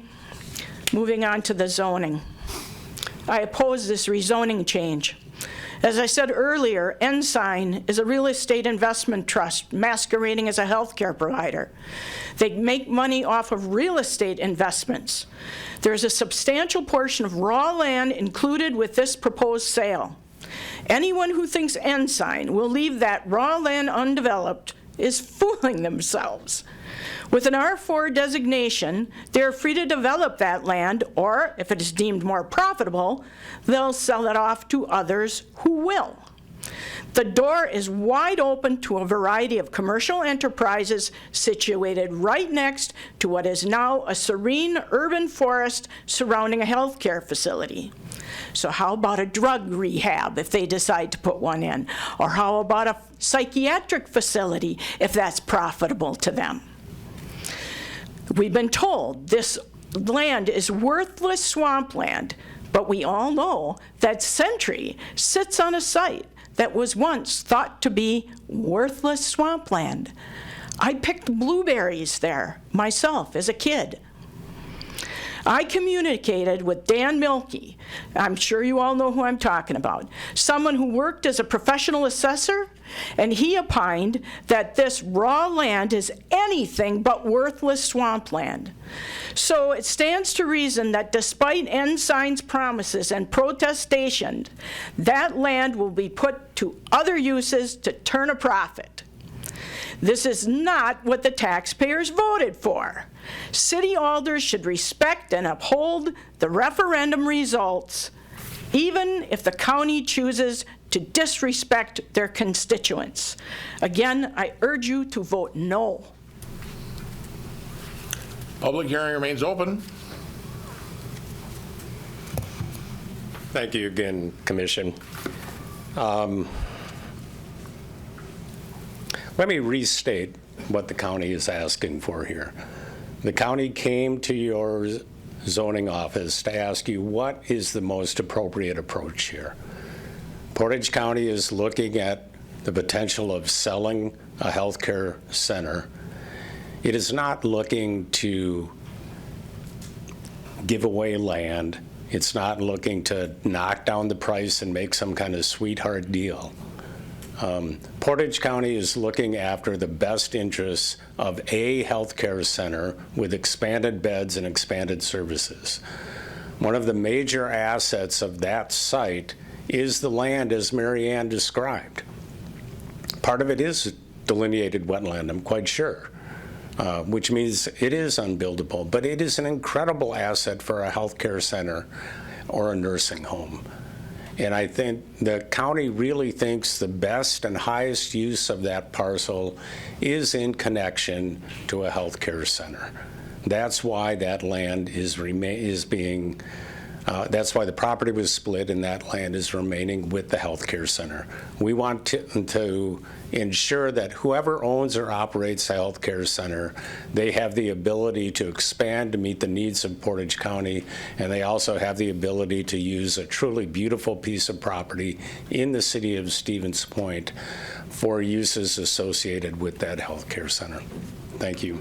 I would just like to say again, the county is in complete agreement with the recommendations, the findings of fact, and that all standards have been met. Thank you. Thank you. Public hearing remains open.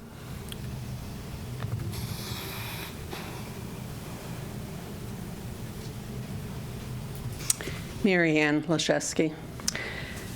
Regarding rezoning, in our packet again tonight, it justifies that commercial development already exists to the east of this acreage, several blocks away, thus justifying the continued use of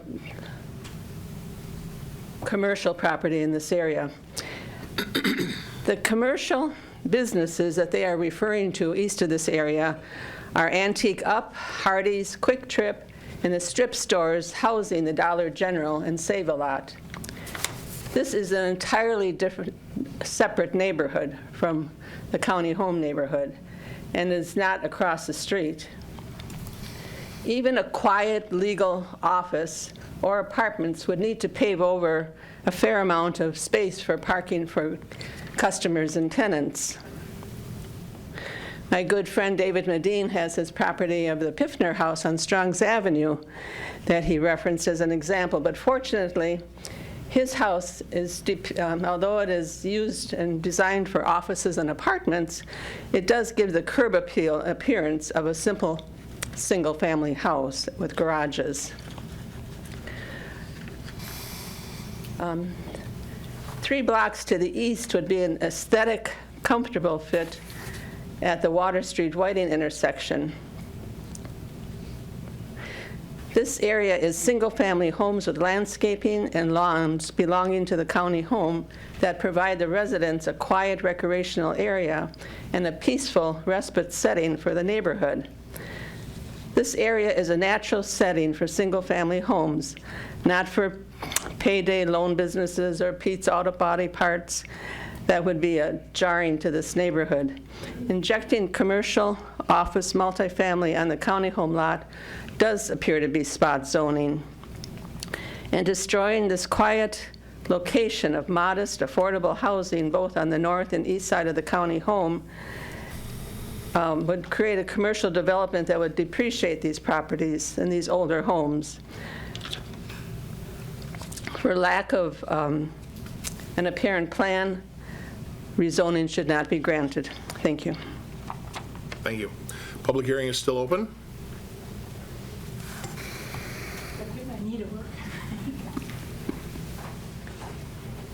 Jenny Burton, 5718 Sandpiper Drive. I'm against changing the zoning from single family to R4. R4 permitted uses, it's amazing what kind of education goes into a meeting like this. R4 permitted uses may include large daycare centers, industrial pipelines, temporary housing, and 24-unit housing. I've driven over to this area. I've learned from Mary it's important to do research and to put yourself in the shoes of what it's like to be in that neighborhood. And it's a peaceful place.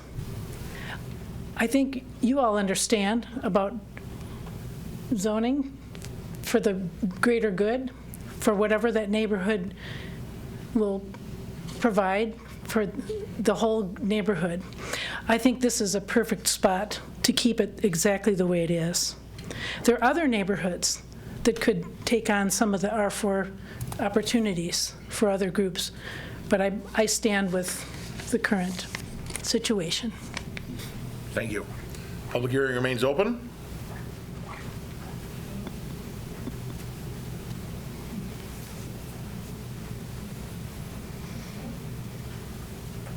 Yes, Dan Stoltz, 3017 McCulloch Street, Stevens Point, Wisconsin.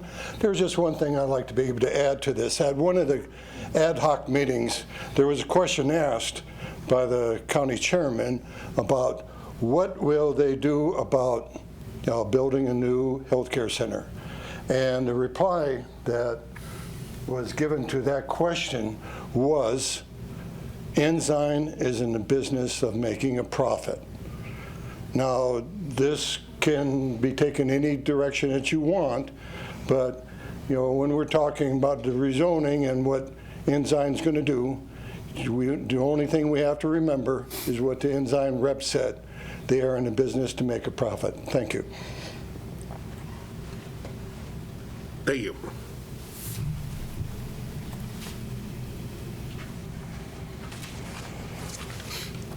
Carlene Ferrante, 1324 Portage Street. And I want to thank you again for letting me speak.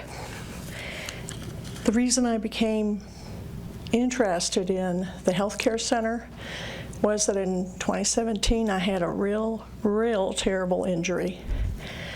And I spent the entire summer in the nursing home.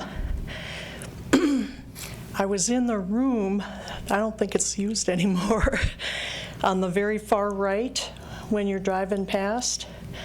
And I took a lot of pain pills, and I looked out those windows a lot. And what I saw were those amazing trees. Those are the most beautiful trees, I think, in the city, just about. And makes me so happy to think about having them there for people to get well from those trees.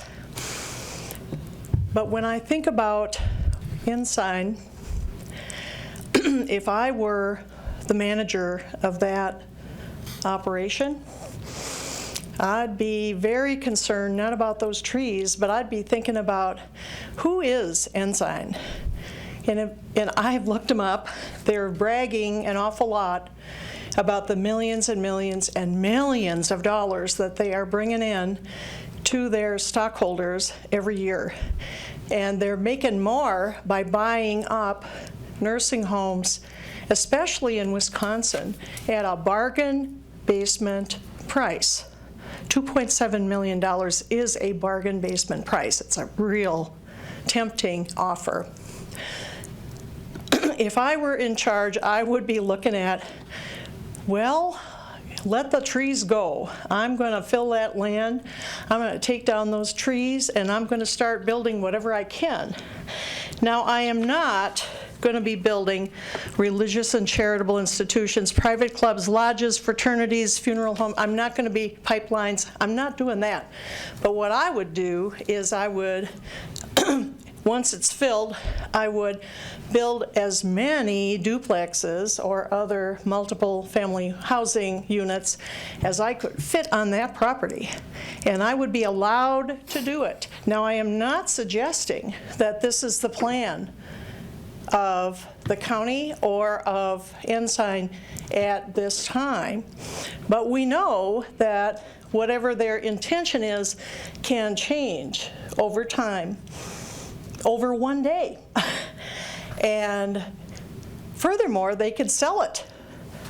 We have no control over that. And what happens then when it's zoned that way? And it's not even someone who's interested in the healthcare field at all. So that is what gives me pause. It's quite a distance from those beautiful trees for that drugged up person recovering from a real serious injury to thinking about imagining myself as a person to make as much money as I can for that corporation that I work for. And that is what they do.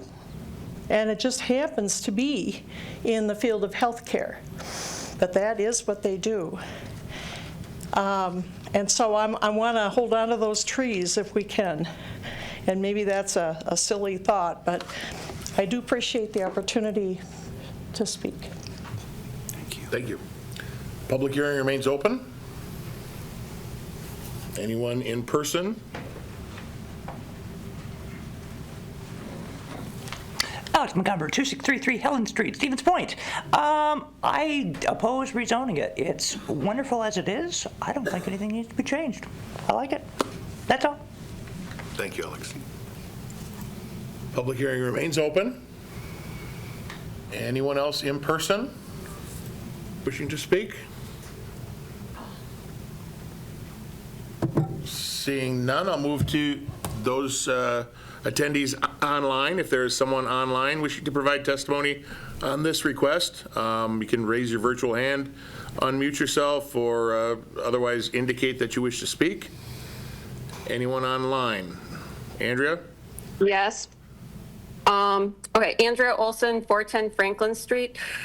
So I have a couple things here. So if this is currently R2, typically when you have a business that is going on, it becomes a non-conforming use and it can continue the current use until there's a year of that use not occurring. I don't understand why they couldn't continue the use of the facility the way that it is right now on their property, and they would require a different zoning. So if they do want to change it to R4, my assumption here is that this is similar to the Warzella situation where the current zoning didn't meet what the group wanted to do in the future, but they bought the property anyways. So then now when they ended up getting denied because they wanted to put a storage facility there and it didn't meet the current zoning, they asked for a different zoning, and then the city said no, unless they could pretty much address traffic safety and everything else, and then they could come back again to try and get it rezoned. Here, my assumption is that the rezoning approval might be one of the contingent items for the sale of the property. Otherwise, I still don't think that it would be needed. And I'm somebody that would be 100% for subsidized housing here instead of like on Main Street downtown where families can be by some trees and parks. And it could be great because it could be a good location for that type of stuff. But I do wonder, shouldn't we be given the option in the future to try to see what they might be doing? The city could have suggested creating like multi-zoning that parcel like right on the corner where they have the trailer parks, where that's multifamily to residential and light industrial, or they have on the other side of Riverview Avenue is light industrial, but again, then that's trailer parks, which didn't make sense, but it was probably a non-conforming use that just got to continue because that's what was there. So maybe the city, if this group wants to have this rezoned and this is shot down, the city could always suggest to them, hey, why don't you split the lot up and we can talk about which parcels you'd want to rezone to something else, and we can take a look at it then. But right now, we're just going to allow you to continue the use as it is, because pretty sure that they legally can do that. But changing it to R4 also does make sense based on the surrounding zoning, or the two plots that are zoned underneath this or south of this. But again, it's not really needed for the sale unless there's a contingent item there and they don't want to buy it without it rezoned, because otherwise they could risk what they want to do in the future. Thank you. Anyone else online wishing to offer testimony?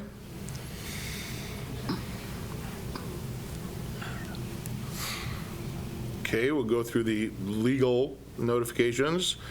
Public hearing is still open for anyone. Public hearing remains open.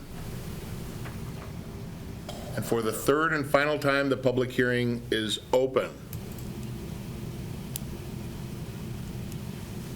I'm in Portage County. Ma'am, you have to go up to the lectern, please. You have to go to the lectern. Anyone is eligible to speak at the public hearing portion. Oh, thank you. Resident of Portage County or not. If you're from Utah, we can still take that testimony. Well, thank you. Thank you. Thank you for allowing me to speak. Name and address, please. My name is Alva Clymer, and I live at 1815 County K in Custer. I have heard you say, Mr. Resser, that you would answer some questions. Just like I said, Mr. Later. Stoltz, please direct your questions and comments and testimony to us. Okay, I would like for you to ask Mr. Resser whether I spoke to him after a meeting as to the sale of the home, and Nancy Roffey was there at the time, and Mr. Resser told me that he couldn't give me the exact information, like sales price, etc. But I said, I, by the way, had been a real estate broker in the dark ages here. I've lived here since '74. And all of the privately, or I should say all the county-owned properties that are nursing homes, none of them had more than 5 acres of land with them. None of them none of them had property in Stevens Point. Now we've got, I thought 17, but it turns out 16.3 acres. Mr. Resser did tell me, however, that they had a sale pending, or an offer, for 8 acres of land, and that was what was being discussed for the sale. And then I mentioned about how I had walked the land and I saw this little bridge, and that's where the swampy area is. I thought perhaps that could have been filled, because some counties, I don't know the restrictions here in the Stevens Point area, but you could fill it. It'd have to sit for a certain number of years, or a year at least, and it could be used. It would be, being that that's on Water Street as opposed to Whiting. That would make a perfect little office. Now, I'm digressing here too much, but why do they have to sell the land that we Portage County residents have all paid for over all these years to some company that, like everyone is saying, we can't read their minds what they're going to do with it? Why would they have to have more than what the county owns for the nursing home that it sits on, and enough parking? And if they can be successful, I think we've supported those 2 referendums because we feel that you have done such a magnificent job with running the city, and you've made it so beautiful that you certainly wouldn't want to be without a skilled nursing home. I had a serious accident about 7 years ago with a flight to life to Marshfield, and I recovered there.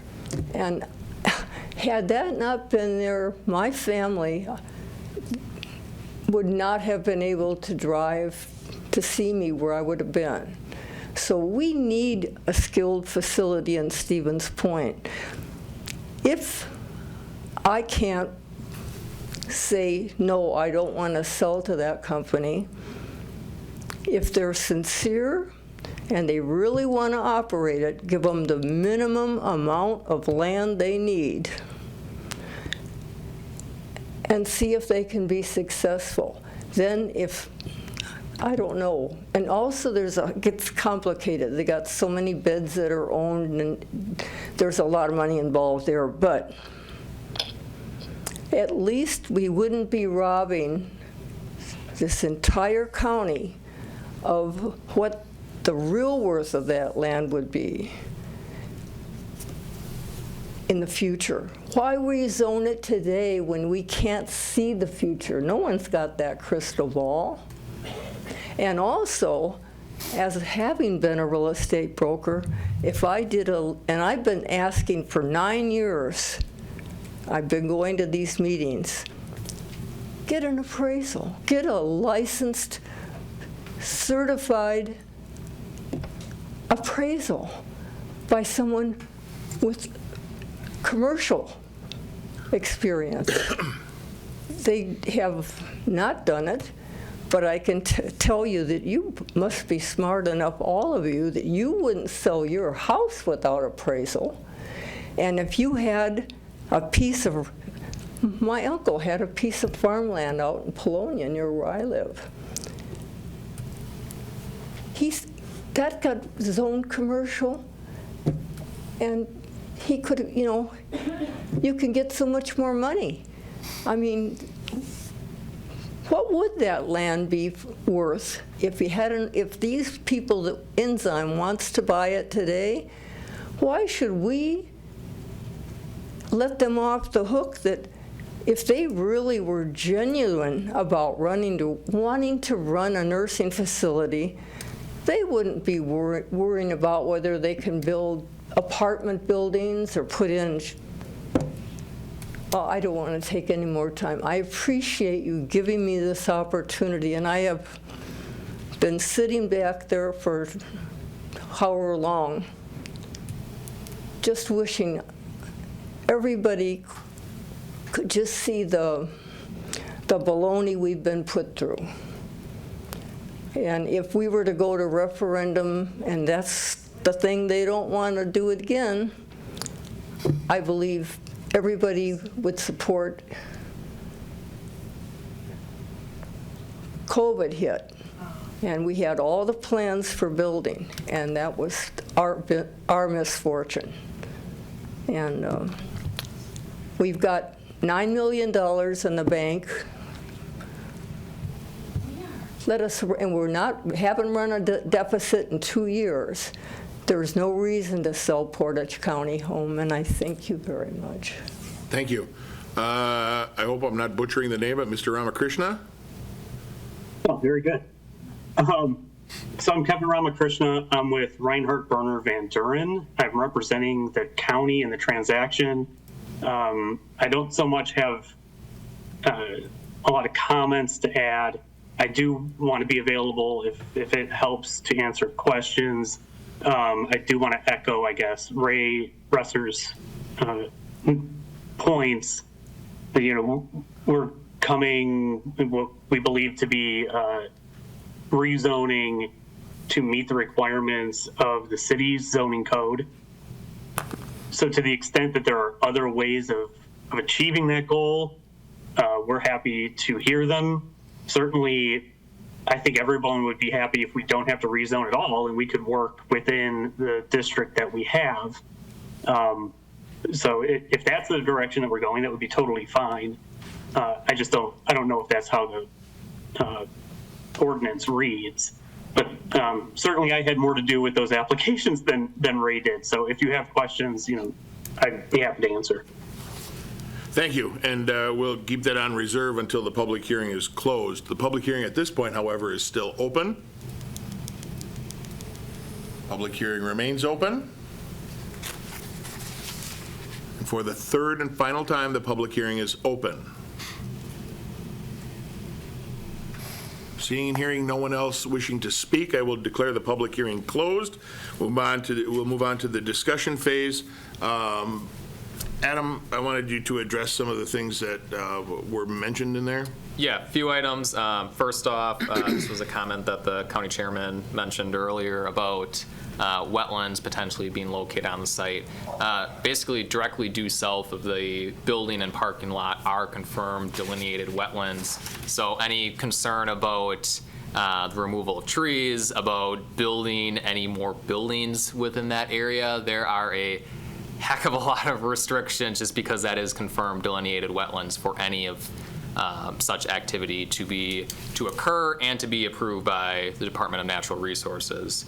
Number two, there was a comment that the proposed rezoning to the R4 district would represent spot zoning. If the mayor, if you could I'll go back one slide to the zoning map. So this the zoning map would be imaged on the left-hand side of the screen. So that kind of burnt orange color would be the R4 district. So there are properties directly adjacent to the south and towards the northwest of the subject property that have that same zoning designation as what's being proposed. So on that alone, a rezoning to the R4 district would not represent spot zoning. Three, there was some commentary about, or some questions, concerns about, hey, if a nursing home facility, regardless if it's publicly or privately operated, if that would not occur, there'd be concerns about potential future land uses that could occur. I think if we just take a objective look at the existing built environment of the site, it's a quite large, expansive building. If a future property owner would want to reutilize that property or that building for another land use, the types of land uses that could occur there are quite limiting, to say the least, not only for the size of it, but also for meeting commercial building code requirements. Realistically, like an apartment building would probably be the one type of land use that may occur. Again, just speculative, even if, but that's dependent on how commercial building codes even say regarding that type of land use. But I say that in that if there's concerns about future land uses on the site other than a nursing home, because of how the site is currently developed, it would be quite limiting unless there would be an exorbitant amount of costs associated with renovating the building or demoing the building and putting something new in its place. Then lastly, there was the commentary about potentially this being a non-conforming use and if there is a need for rezoning it in the first place. Ultimately, Kevin, I'll have Kevin address some of the more financial requirements on the back end, but I know typically, broadly speaking, if there is a change of ownership on a property, the potential buyer looks to have conformity with current zoning code requirements as part of either maintaining the existing use or if there's a proposed new use that's coming about. So I'll have Kevin speak to in a little bit as to if that's a requirement or not or if there's a desire for that for this case in particular. As far as this becoming a non-conforming use, if the property is not zoned, ultimately in a situation like that, it would be subject to the penalty provisions of our zoning code. Say hypothetically there's a vacant commercial building and that's zoned residential and somebody wants to convert that to a mini warehouse or mini storage. If it's not zoned appropriately and somebody starts to do that work and operate that land use in the building, you betcha I'll be sending them orders and sending them citations and going through the penalty provisions as outlined in our code. So ultimately in a situation like this, if there's a sale that happens and there is a prohibited land use occurring on a property where such land use is not allowed, then it would be subject to the penalty provisions of our code. So, Thank you. Commissioners. Commissioner Schuler. Well, I would also think that the city would never encourage the introduction of a non-conforming use onto a site. The whole purpose of the code is to tolerate those that were there prior to the regulations and make sure that they conform to the code after that. So well, I guess I just wanted to say that acknowledging the testimony during the public hearing, which I appreciate, and given my prior support for the previous item, I would move to approve the rezoning as submitted. Thank you. Is there a second? Second. Seconded by Beacom. Discussion. Alder Kneebone. Again, I'm going to agree with something Alder Guthrie said. The two referendums that were put to the public in support of the nursing home, my district voted 2-1 in favor of those referendums. So I have to listen to my constituents. And in fact, I've voted in support myself. So I think an R2 is more appropriate. So I would be, I won't support the motion. But I'm going to listen to my constituents and listen to the people of the county that voted overwhelmingly to support the institution the way it is, and that would entail keeping the zoning the way it is as well. Thank you. Commissioner Rice? Yeah, I guess I do appreciate everyone's comments and obviously understand people's concerns. I guess my perspective is there seems to be a lot of concern about how the county has interacted with the potential buyer. We're being asked to look at what the county is asking of us, and on this, right, just looking at the zoning request with the current land use and any even potential land use, the adjacency to the other R4 with some proximity to some more intense commercial. It actually, for me, makes a lot of sense, again, in a much more kind of black and white, through much more black and white lens. I am probably pretty ignorant compared to most of the other folks here about the use of this property historically and the condition of it, but I have to assume that the county has done its due diligence in exploring alternative options for what could be profitable use. But again, that's not what we're here to discuss tonight. We're strictly looking at kind of this land use and the zoning in relation to other adjacent zonings. And in this case, I do think there's plenty appropriate argument for that. Thank you. Any other commissioners? Commissioner Archon? I'd agree with Commissioner Rice there on that point. I was against the potential of some oddball commercial development, something different, but the R4 district seems entirely consistent irrespective of the reason for what, whether I support the facility or not isn't germane. The county can do what they want, and their request is reasonable, I guess. Okay. Any other commissioners? Okay, I'm going to take go ahead. I can't say exactly how the rules have been changed, but the current administration has changed the rules regarding wetlands to make it very easy now for a wetland to be filled and built on. So just because there's some wetlands there doesn't mean under the current administration that those wetlands could not be filled in for, an office building or multifamily complex. And just for clarification, I assume you're not talking about the WESA administration. No. Okay, thank you. A little bit higher than that. Yeah. No, and State and Fed. And Mary's spot on there. They changed the rules a number of years ago, and odds are they're going to change them again. So just because you got wetlands now doesn't mean they won't be filled in a few years. All right. Any other commissioners? Go I ahead, guess Commissioner Schuler. I have appreciated all of the conversation, but I find that a lot of it is based on things, the problems with the county and the county's decision, and not the actual nuts and bolts of processing a request from a property owner for action on their property. And I assume, well,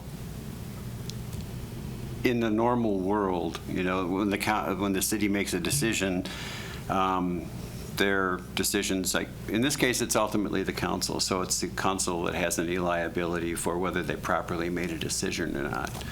And I'm not sure that we've maybe made the best steps forward in all of the decisions that we've made this evening, and we'll see where it goes. All right. Any other commissioners? Okay, then I'm going to take a few moments here as a member as well. We're not here tonight in this body to determine whether or not the sale is warranted or even a good thing. That's not a city decision. That's a county decision. I've made my concerns clear to my county board supervisor, but it's up to them to act on our behalf. We talk about the referendums. I voted in favor of both of the referendums.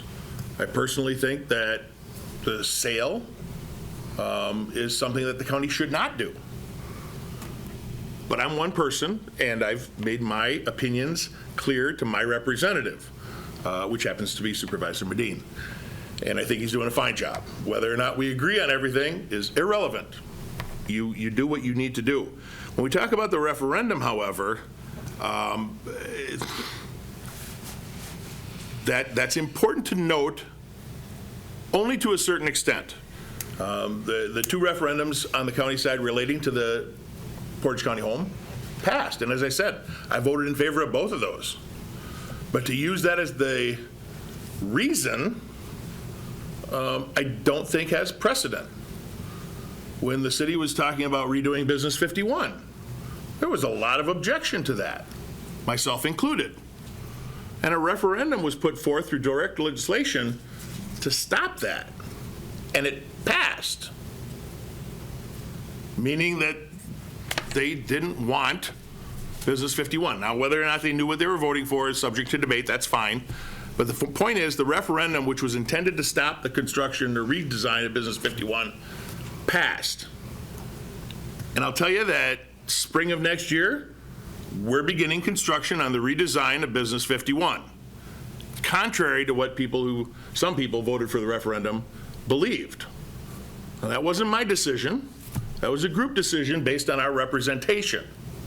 That's what it's supposed to be. That's democracy.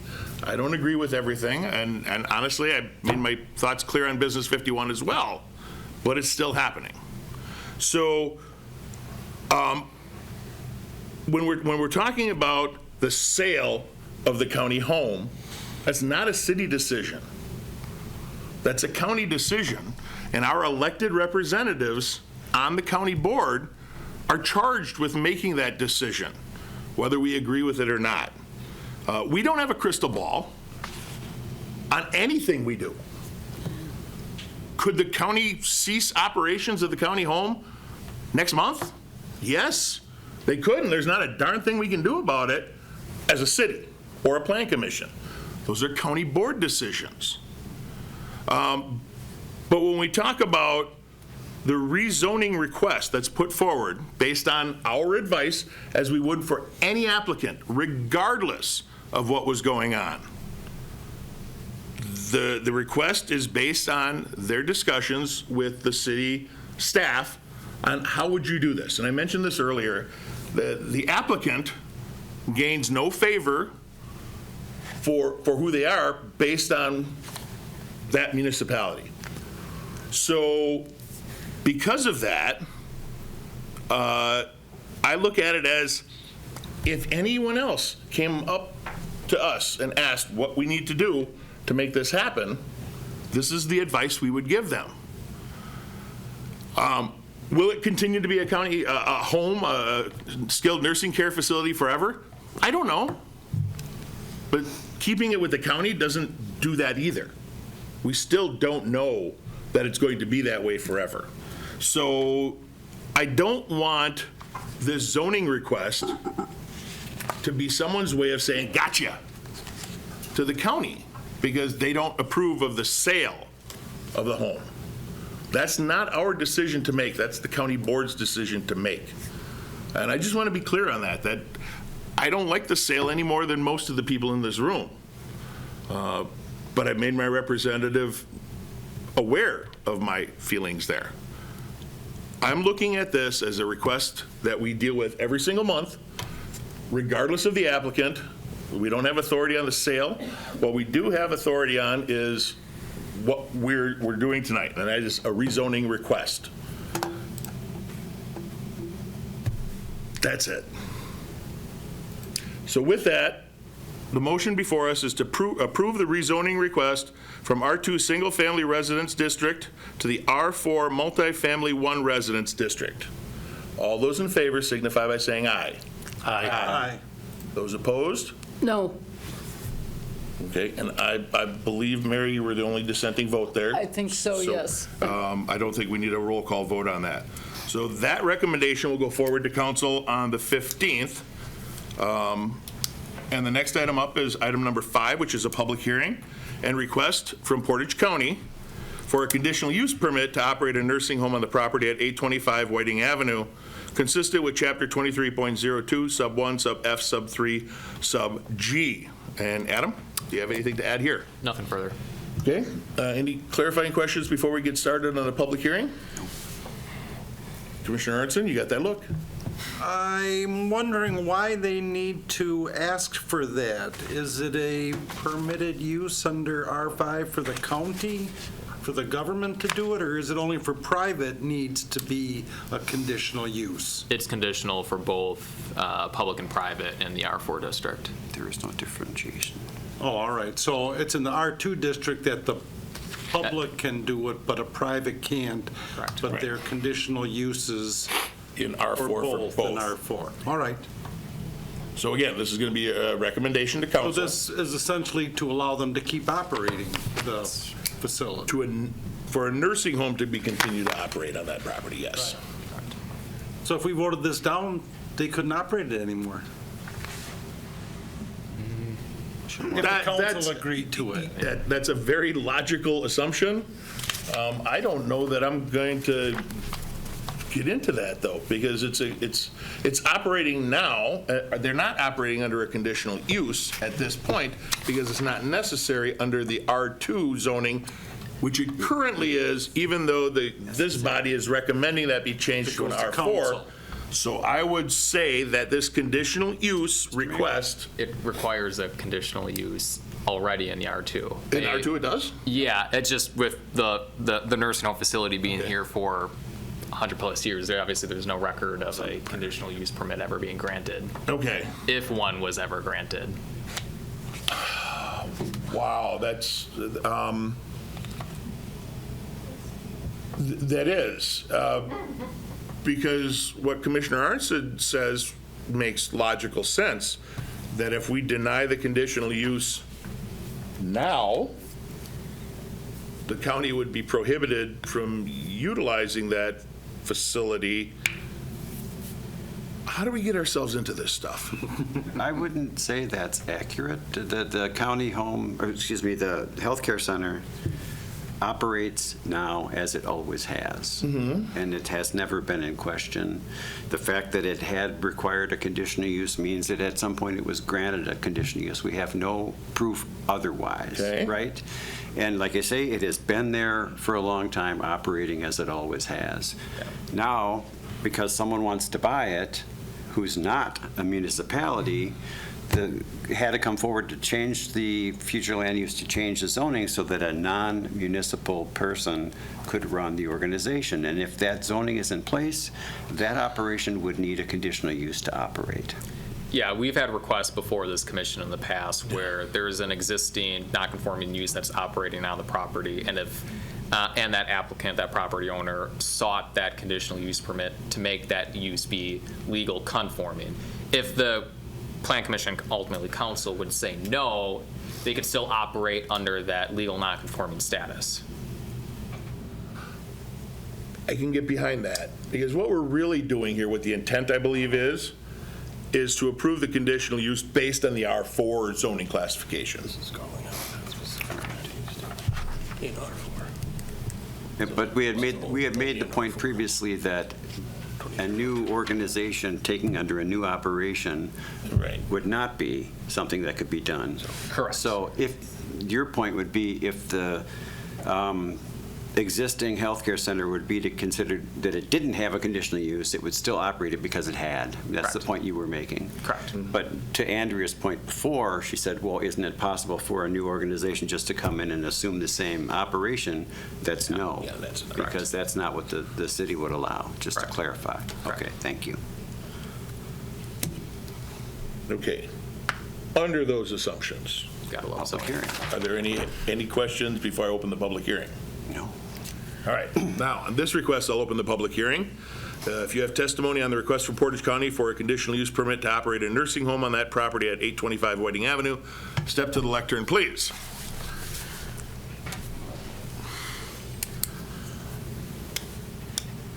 Eric Olson, 2025 West River Drive, Stevens Point. I'll try to keep this really short. All this could have happened months ago. There's nothing that would have stopped the county from coming to you in months in advance of finalizing their plans. Now you're being placed under a pressure cooker to complete these things quickly before Christmas. That is not good public policy. Thank you. Public hearing is still open.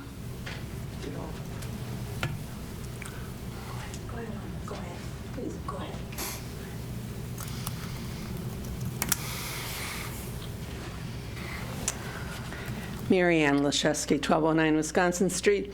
For a conditional use permit, standard review number 4 spells out very clearly what is required for the permit.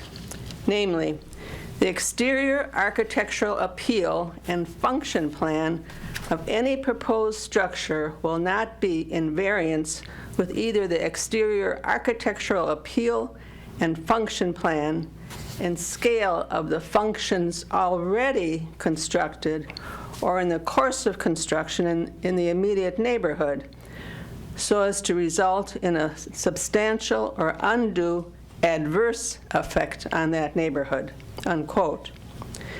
It is also not a recommended transitional land use to go from single-family residential to paved parking lots to serve offices and businesses.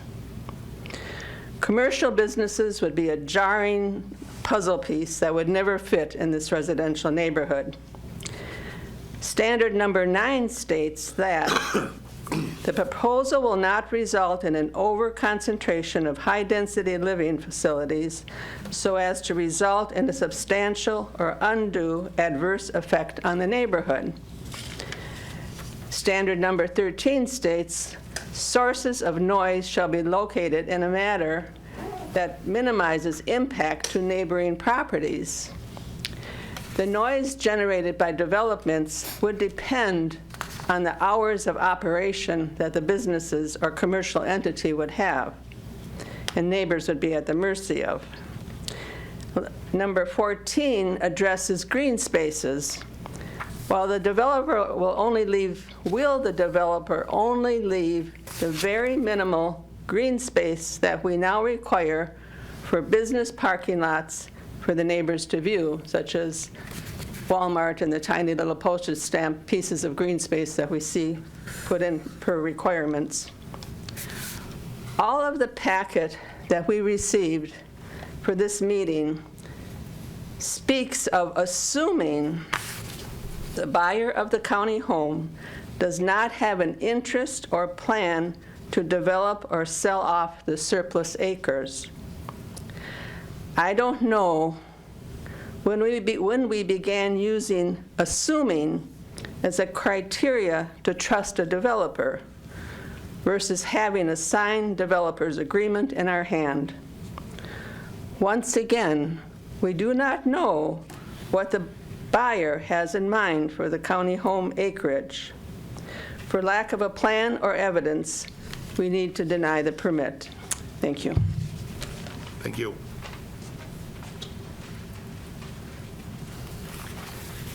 Nancy Roppy, 39 Angelo Court. I do want to thank you for the acoustics in this room.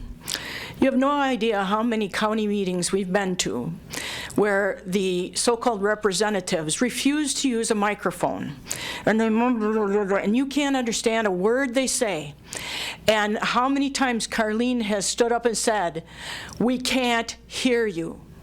And nothing is done to change that situation. So thank you, because this is wonderful.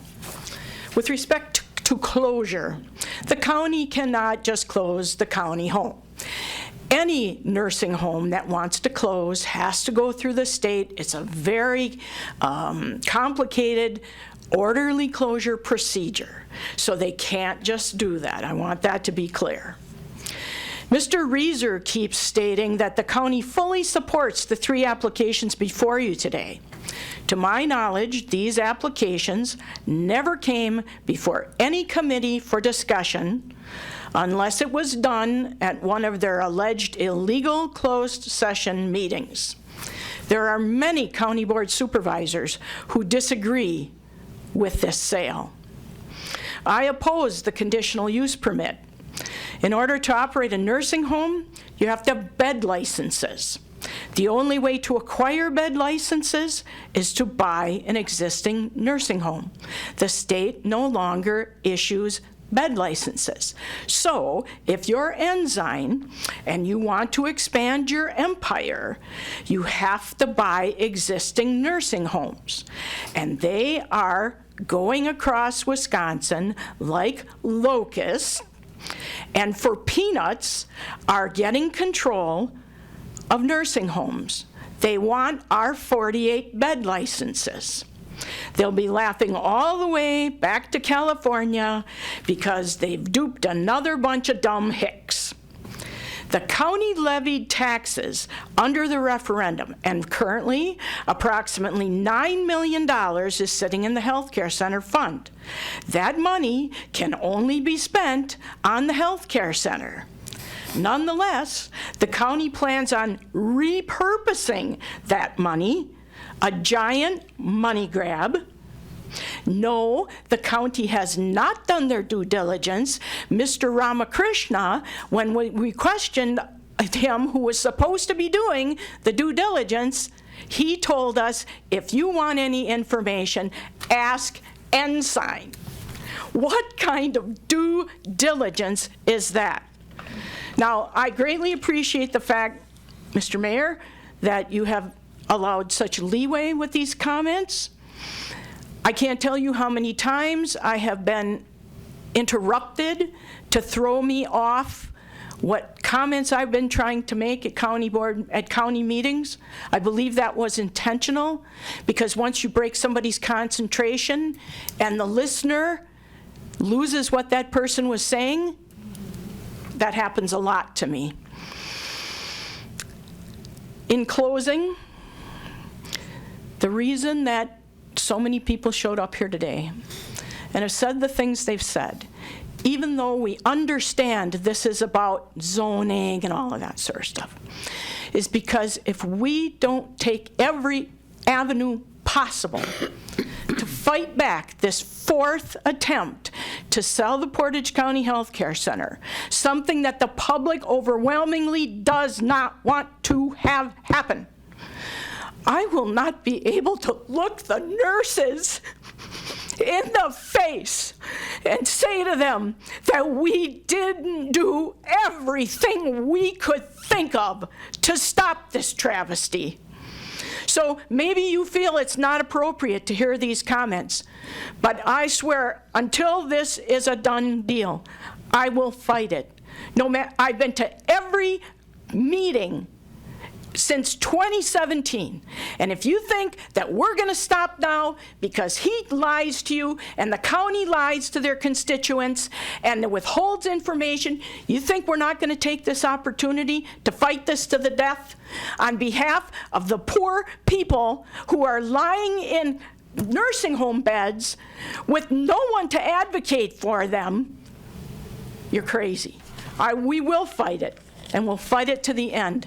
And my God, I wish you'd stand with us instead of siding and aiding and abetting the county in doing the business of billionaires. Why do we trust out-of-state billionaires that have no skin in the game in this county over the home folk, over your relatives, over people from Portage County and around and beyond? Why? I will never understand why the county is doing this. It is not necessary. We do not need to sell the county home. There's plenty of money there to do the things that we need to do, and the voters, that is what the voters want. There is the county executive and 15 county board supervisors that want this. Nobody else. No, there is no groundswell of support to sell the health care center. None. Zero. Just the opposite. So when Mr. Resser stands up there and tells you otherwise, he is being disingenuous. Thank you. Thank you. Public hearing remains open.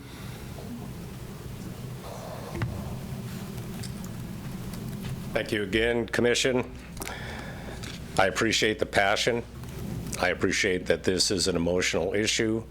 I would echo what Commissioner Schuler has said. That's not what's before you tonight. This is a pretty straightforward zoning request. This is a conditional use request.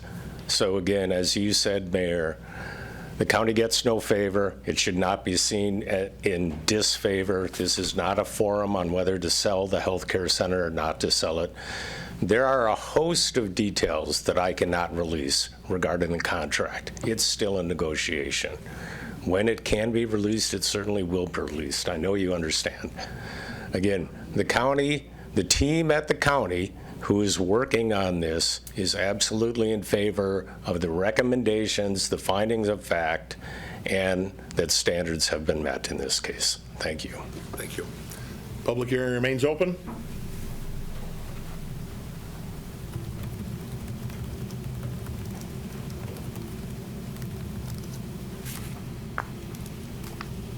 Dan Stoltz, 3017 McCullough Street, Stevens Point, Wisconsin. This conditional use permit, like, wow, we're talking about it's already being used as a healthcare center, and it's going to be used as a healthcare center. The only problem is that there is a big difference between the two. One is a for-profit, and the other one is a non-for-profit. When is the last time you just looked at your health insurance premiums? They've been going up. Our government Social Security, Medicare, is going up 11% this year. The county boards, health insurance premiums are going up 20%. This is one of the main reasons why our health insurance is going up, is because we're handing over, it's one of the few things, the three things that's not supposed to be given, for a for-profit off of, and that is health care.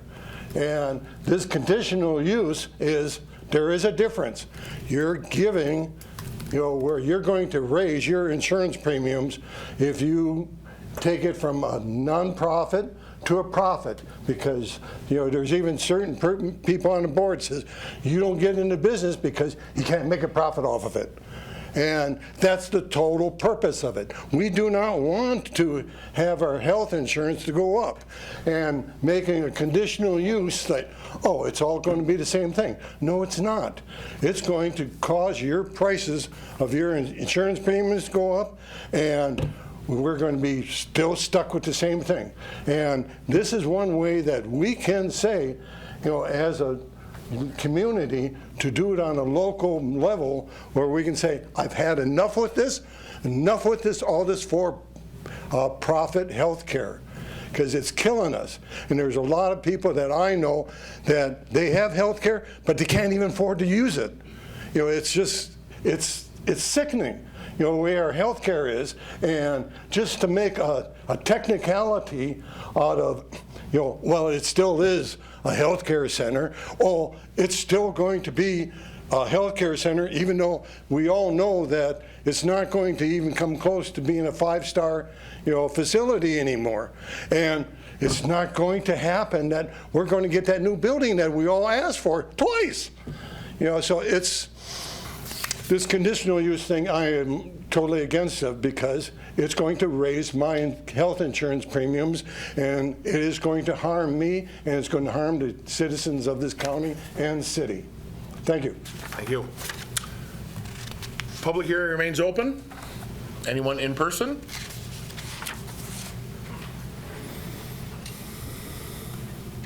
Hello, Alex Cumber, 2633 Helen Street, Stevens Point. I guess just to kind of echo what Nancy said, I've been out. You probably have seen me if you've been driving around Point. I'll be out there. I've got my big old sign. I usually have a couple of them. I got 3 or 4 I kind of cycle through. Usually it's same old, same old.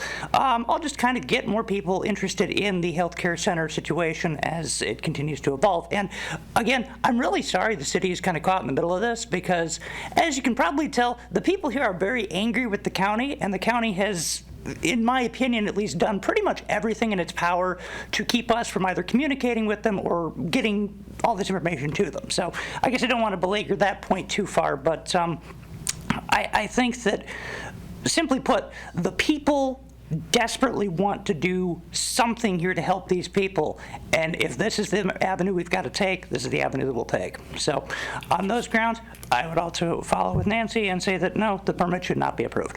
Thank you. Thank you. Public hearing remains open. Anyone in person?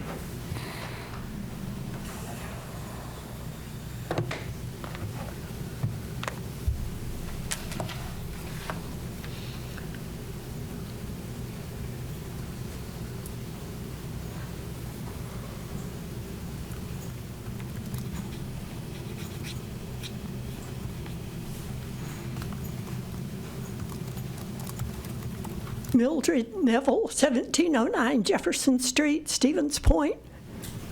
I would like to request that you not give a conditional permit to the county, a conditional permit for the health care center.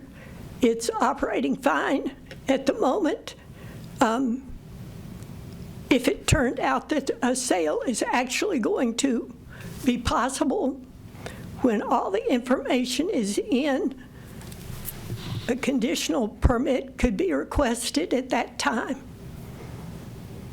So I request that you don't do it tonight, and thank you. Thank you, Mildred. Public hearing remains open. Anyone else in person wishing to offer testimony? Seeing no one else, I'll open it up to online. Anyone online wishing to offer testimony? Andrea? Yes. So I agree with one of the other citizens. Thank you. I think this is the first meeting where citizens haven't been cut off. And I thank Ms. Gumphrey for pointing out that somebody had already been cut off earlier in this meeting. And I understand many statements weren't exactly to agenda items, but this is a very personal issue for many community members. With this conditional use, I'm actually going to speak back to zoning because they are related. With, for example, R3, single family or duplex can be in R3. For a duplex, your lot must be 8,000 square feet. Single family at the time of my situation was 5,000 square feet. We bought the house. We thought we could use it as a duplex. We went in, pulled a permit, and we're told, you had a vacancy for over a year. So that means there wasn't a continuous use of that duplex use. So that meant we had to convert the house back from a duplex to a single family because the lot wasn't 8,000 square feet, which is required in R3 to have a duplex. So due to that 1 year of not continuous use, we were being forced to change the how the house was being used to something that would be conforming.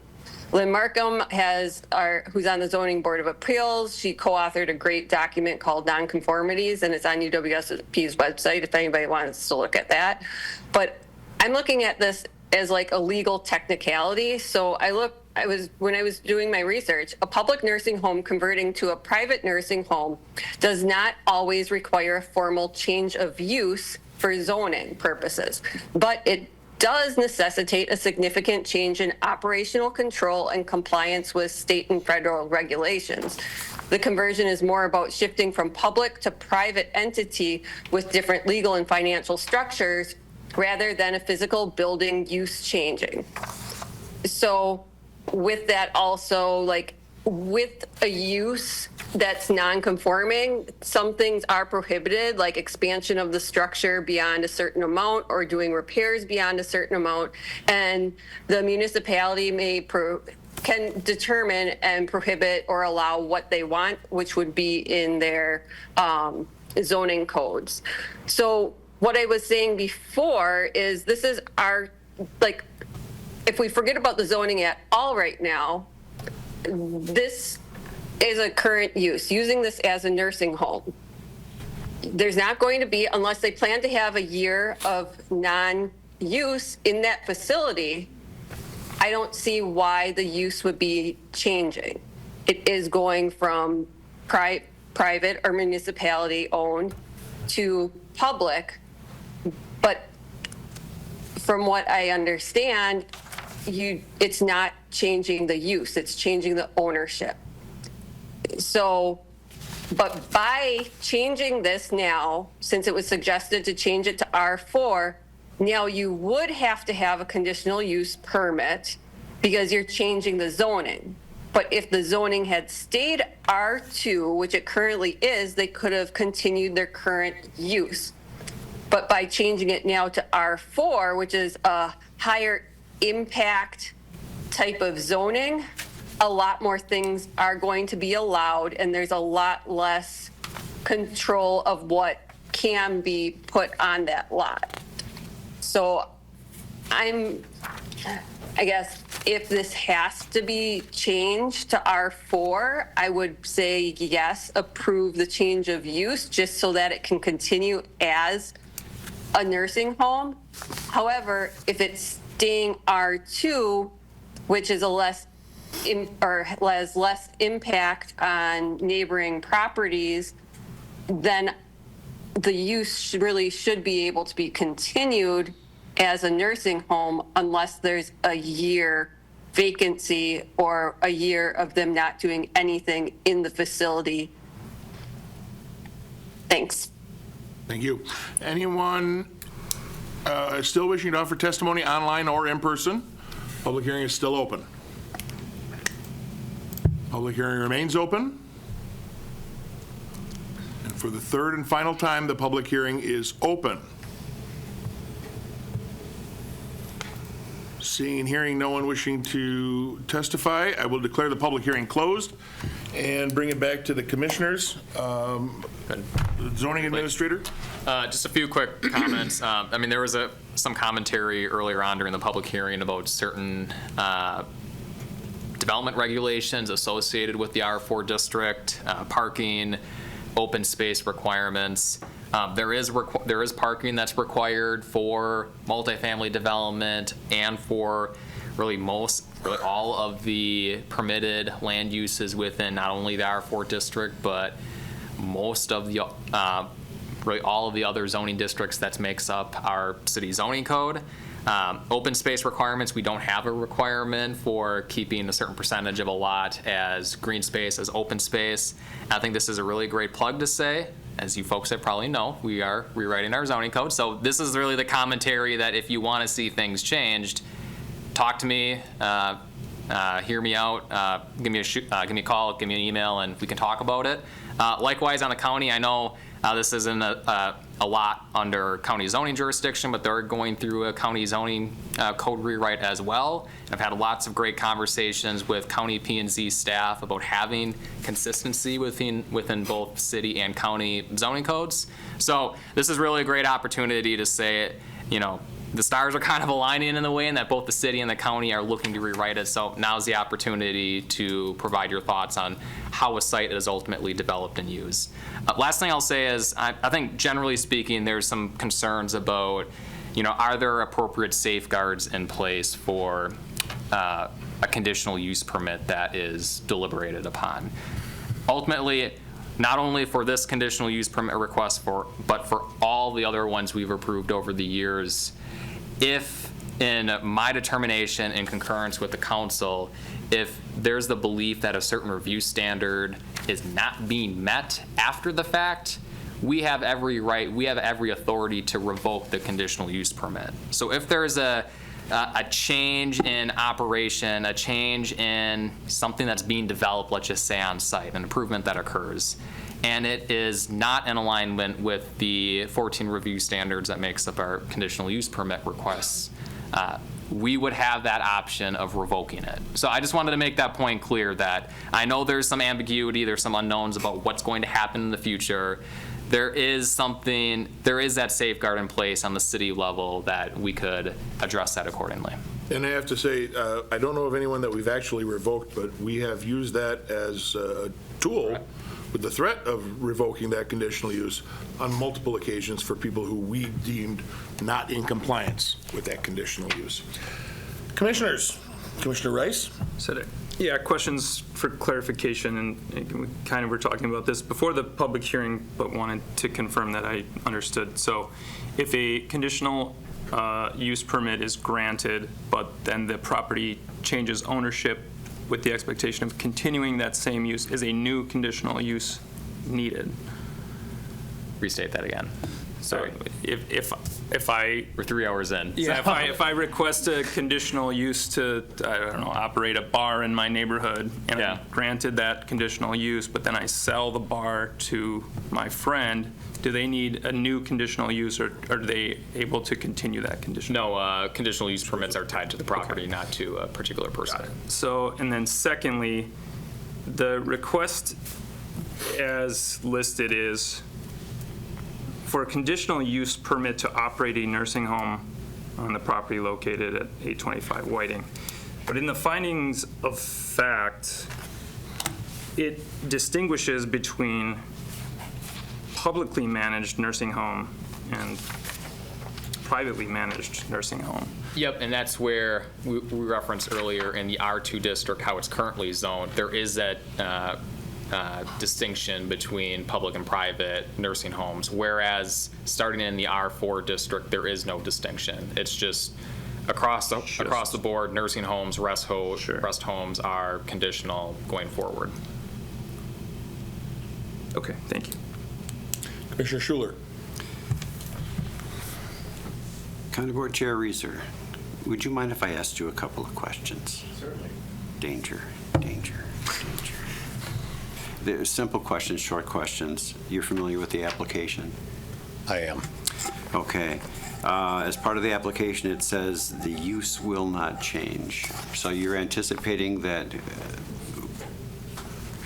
we're going through this exercise because it's the intent of the county to sell, and the anticipation is the person that buys it is specifically to run the nursing home into the future at time of purchase, right? I'll defer to Kevin if we get in any deeper into the legalities of the contract, but I will say that is absolutely the intent. Okay, and to the best of your knowledge, there are no other plans for developing other parts of the property in a different use.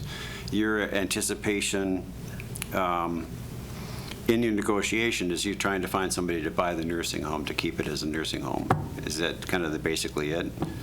That's correct. Okay. And the reason I ask, thank you, is because we've heard a lot of things that might happen, could happen, should happen. And as a commissioner, I'm sitting here with an application from a landowner for a very specific operation. asking for 3 different types of approval to maintain and perpetuate that operation.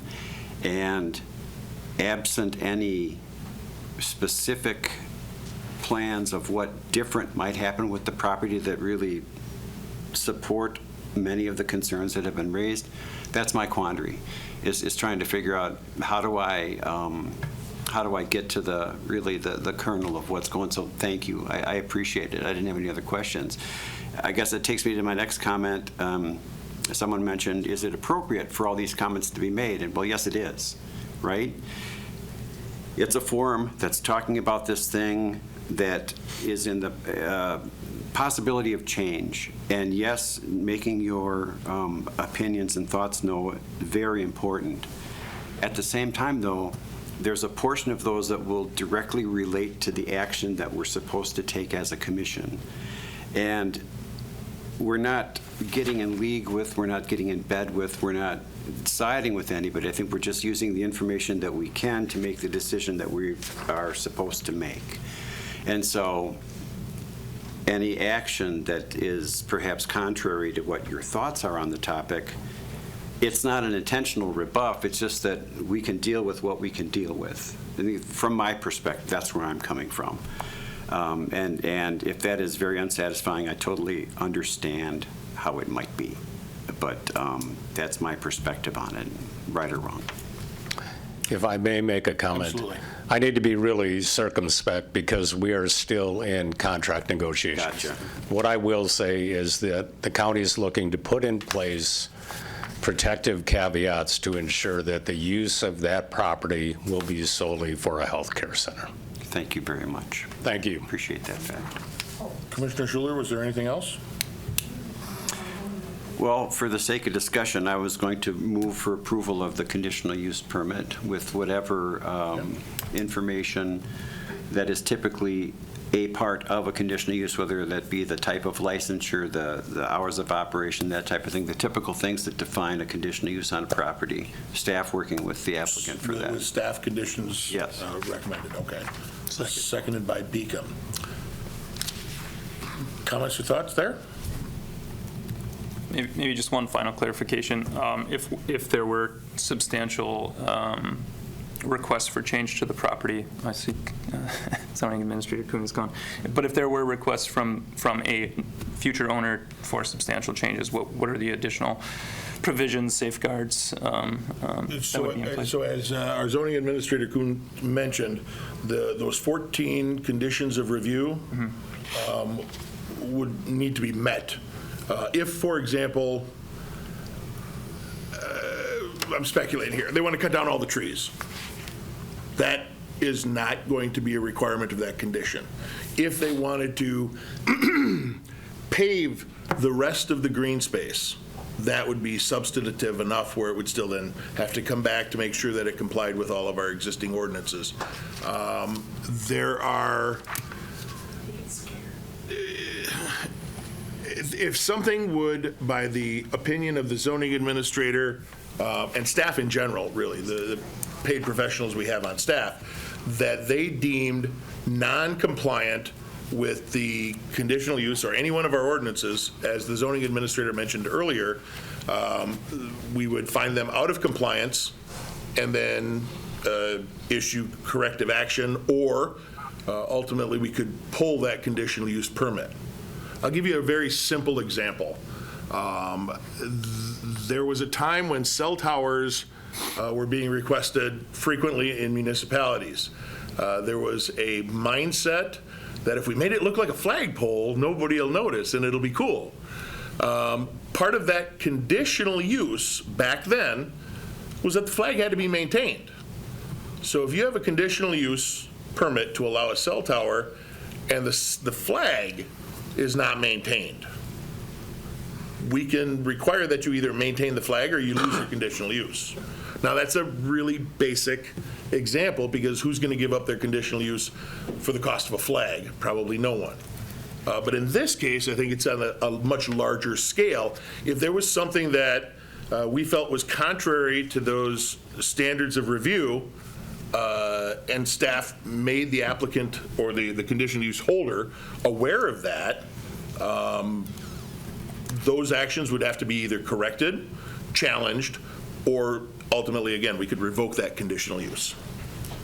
I'm sorry, Adam, you were out. Commissioner Rice asked, what would constitute a substantive change that would require additional staff review for that conditional use? You heard what my answer was. If you have anything to add. Yeah, nothing further. I mean, really, if any, in my determination, any one of the 14 standards are not met, it would be grounds to do it. At least in my time with the city, I haven't revoked it. I know our neighbors to the south, the Village of Plover, I think a couple years ago, they revoked one for the, I was just actually looking it up, the Peddlers Collective. That'd be across the street from Quick Trip on Post Road. So that's an option that's granted to every municipality who has zoning powers under their jurisdiction. It's just very rarely used because, as the mayor mentioned, there's an incentive for a property owner not to let it get to that point. Right. Commissioner Aronson. There's no obligation to maintain the conditional use though, right? Just because you got a conditional use permit for a property doesn't mean you got to implement that conditional use. That is correct. So it's not like this is a guarantee it's going to stay a facility. Right. I mean, if somebody buy it, they can come in and turn it into a Motel 6, maybe. Anything that's allowed within whatever zoning classification happens to be at the time, sure. Or if there's a conditional use that's required for something else, the same as any other property in the city, privately or publicly owned. Those can change at an approved request. Mm-hmm. Are they still building motels? So you're right, there is no guarantee. Right. Any other comments? I have a couple. Under the standards of review for conditional use permit, the first one is the establishment, maintenance, or operation of the use will not be detrimental to or endanger the public health, safety, morals, comfort, or general welfare. I would argue that privatizing a nursing home will have a detrimental effect on public health and public general welfare. Also,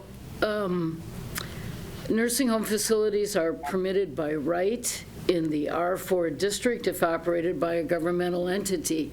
So they don't need a conditional use permit to operate. So why are they applying for one? They don't need it. Shouldn't the person who may be buying a building come in and seek the permit on their own instead of sending, another entity to do their work for them? They don't need a conditional use permit. The county does not. So I don't see why they are even applying for one at this point. The county, I'll just add the Because it's county. R4. They got their R4 zoning. But they don't have it yet. If the council approves. Yeah, the county doesn't need a conditional use because it's legal non-conforming. Yeah, However, with the change. They don't need a conditional use to operate, and the county right now is operating the facility. They don't need a conditional use permit to do that. Yeah, they're operating as a legal non-conforming use. Well, it says by right in the R4 district, so it's not non-conforming. Right as in Assuming that gets approved, the zoning gets approved, it would make. But Alderperson, I need to clarify, and Adam, correct me if I'm wrong, but even in the R4 zoning district, a conditional use is required for a nursing home, regardless of ownership. The county is operating currently as a non-conforming use. Correct. Which means that they're operating outside of our current zoning and conditional uses already. Correct. Okay. And I understand that, but it's not by, and if that's what it says. Yes, it does. Staff that's analysis. Wrong. That's wrong. Well, then instead, then they are this not is wrong. by right allowed to do that. Yeah, it would be conditional. Analysis. Nursing home facilities are permitted by right in the R4 district if operated by a governmental entity. And just for clarification, so, the zoning administrator, that phrase is wrong. Correct. It would be correct. It would be conditional for public and private in the R4. That's on you, though. Well, then, Is that? It's a mistake. We're acknowledging the mistake. Are you looking up the actual code? Because I looked at that, and that's where I was thinking that the county didn't need a conditional use permit, but the new operation did. It would require a conditional use in any zoning classification, is that correct?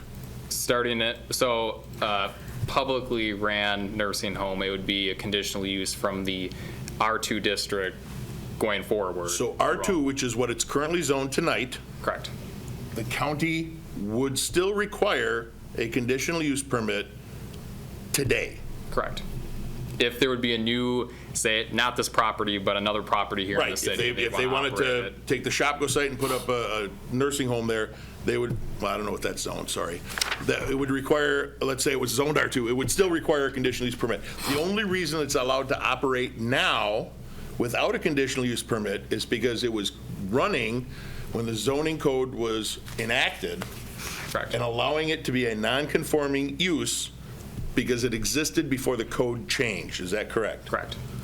Does that make sense? I know it's really complicated, and these are. I'll go back and read the zoning pretty code and technical. see what it Seems to said, me 'cause I Well, we have the zoning code. I mean, we can read it for you if you'd like, verbatim. It thought I seems, saw that it was a permitted use for. Director, you've got the zoning code in front of you. Could you confirm or deny that That may be where I saw it. but I permitted thought it use was in R2, R3, or R4? Sure. Under section D, R2, single-family residence district, it states under the conditional use section that municipal nursing homes are letter H.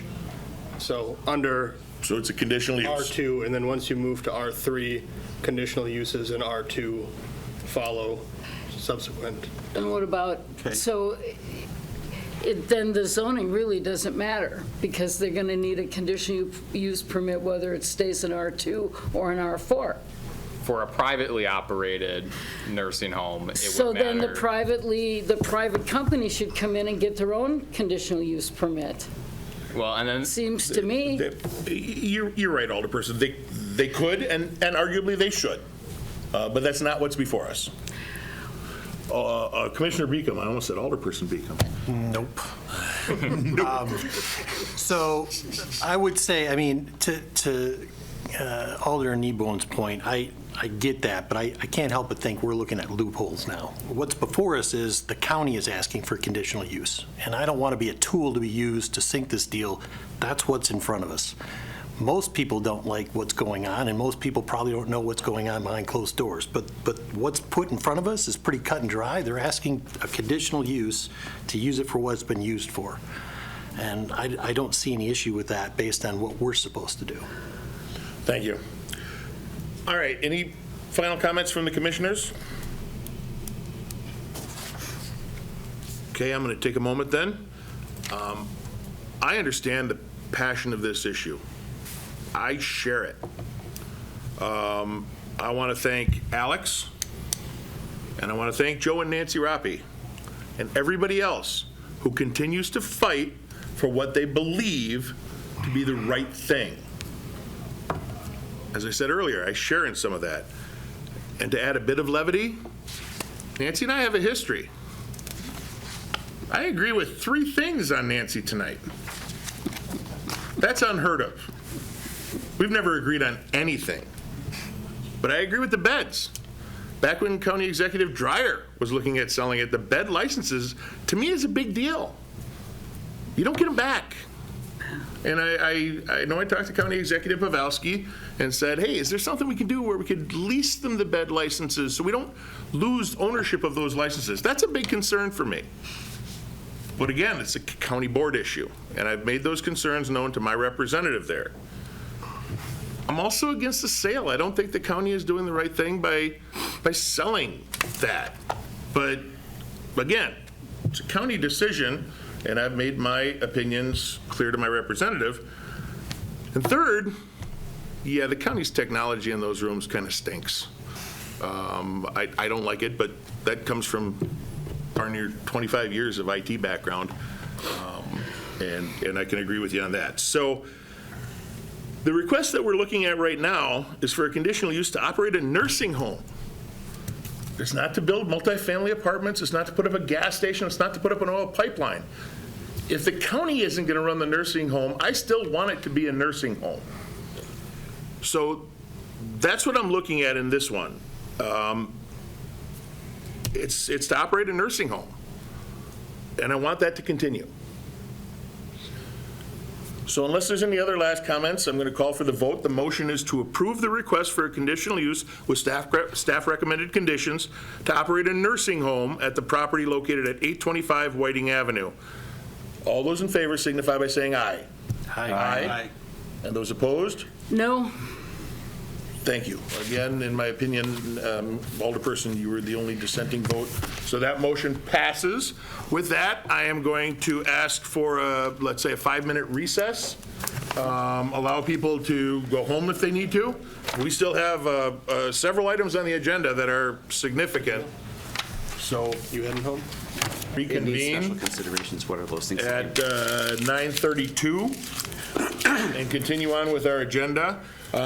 In the interest of providing our bid manager, Karen Brilowski, an opportunity to get out a little bit earlier maybe, I'd like to take item number 7 ahead of item number 6. Are there any objections from the commission to do that? I hate that idea. I want to take that as not an objection, and we will move on to item number 7, getting back to item number 6. Item number 7 is a request from the City of Stevens Point to acquire parcels from the Stevens Point Business Improvement District. Adam? No, sorry, Jared? And I'm happy to take it unless you would like to. All right, all right. So this has been an ongoing process as a part of the transfer from the county to the city or bid. Going back to your predecessor. Going back to my predecessor. So it's been a long time coming here. So we're nearing the finish line. One of the last items that we are needing to complete is the transfer of property from the bid to the city. There are multiple various reasons for that. I've outlined most of them in the memo. I won't belittle that. You know, there has been a comment as well. The bid is essentially an extension of the city. It isn't essentially city owned anyways. You know, there's some back and forth there. Really, the easy answer is we just transfer the properties. Legal on both sides had said it's just easier to follow this process than to try to argue and detangle that. So that's what's before you, is a request to transfer the property that's now owned by the bid to the city. It would be under city ownership. However, the bid would completely maintain and continue operations of the facilities on those parcels. They are primarily stormwater parcels. There's one parcel with a fountain. There's one parcel with a utility building on it. And just to be clear, Director, maintenance of the fountain, repairs to the fountain, cutting the grass, that is all bid. The hedges, that is all going to stay as the bid's responsibility, not putting additional responsibilities on the city or any of its departments. Is that correct? That is very much correct. I just want to be very clear on that in a public meeting. Fair enough. Nope, that is. Commissioners, as you know, it's forwarding a recommendation to council for the acquisition of this. As I said, this has been in the works or discussions for multiple years. It just makes sense to do. We have a better structure for marketing and developing what is developable. So I think it makes sense. Karen, I guess just a few comments. So there are 2 documents that are in your packet. One is the resolution to do the land transfer. The other is a maintenance agreement that accompanies that. The maintenance agreements is more just for reference. That is more voted on by the council, not in the provision of the Plan Commission. So just a note there. Another note, by doing this transfer, it is not going to impact any of the actual developable parcels. This is only pertaining to the parcels that are under bid ownership, which entail, again, trails, stormwater ponds, utility infrastructure for the bid as a whole. So just a few clarifying elements. So an appropriate motion would be to forward a recommendation for acquisition to council or a denial of acquisition to council. I would recommend an affirmative, recommend acquisition. So moved.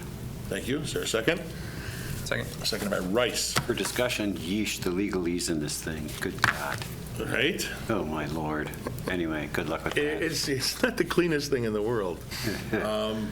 Before we go any further, does everybody know Karen Margalowski, our bid director?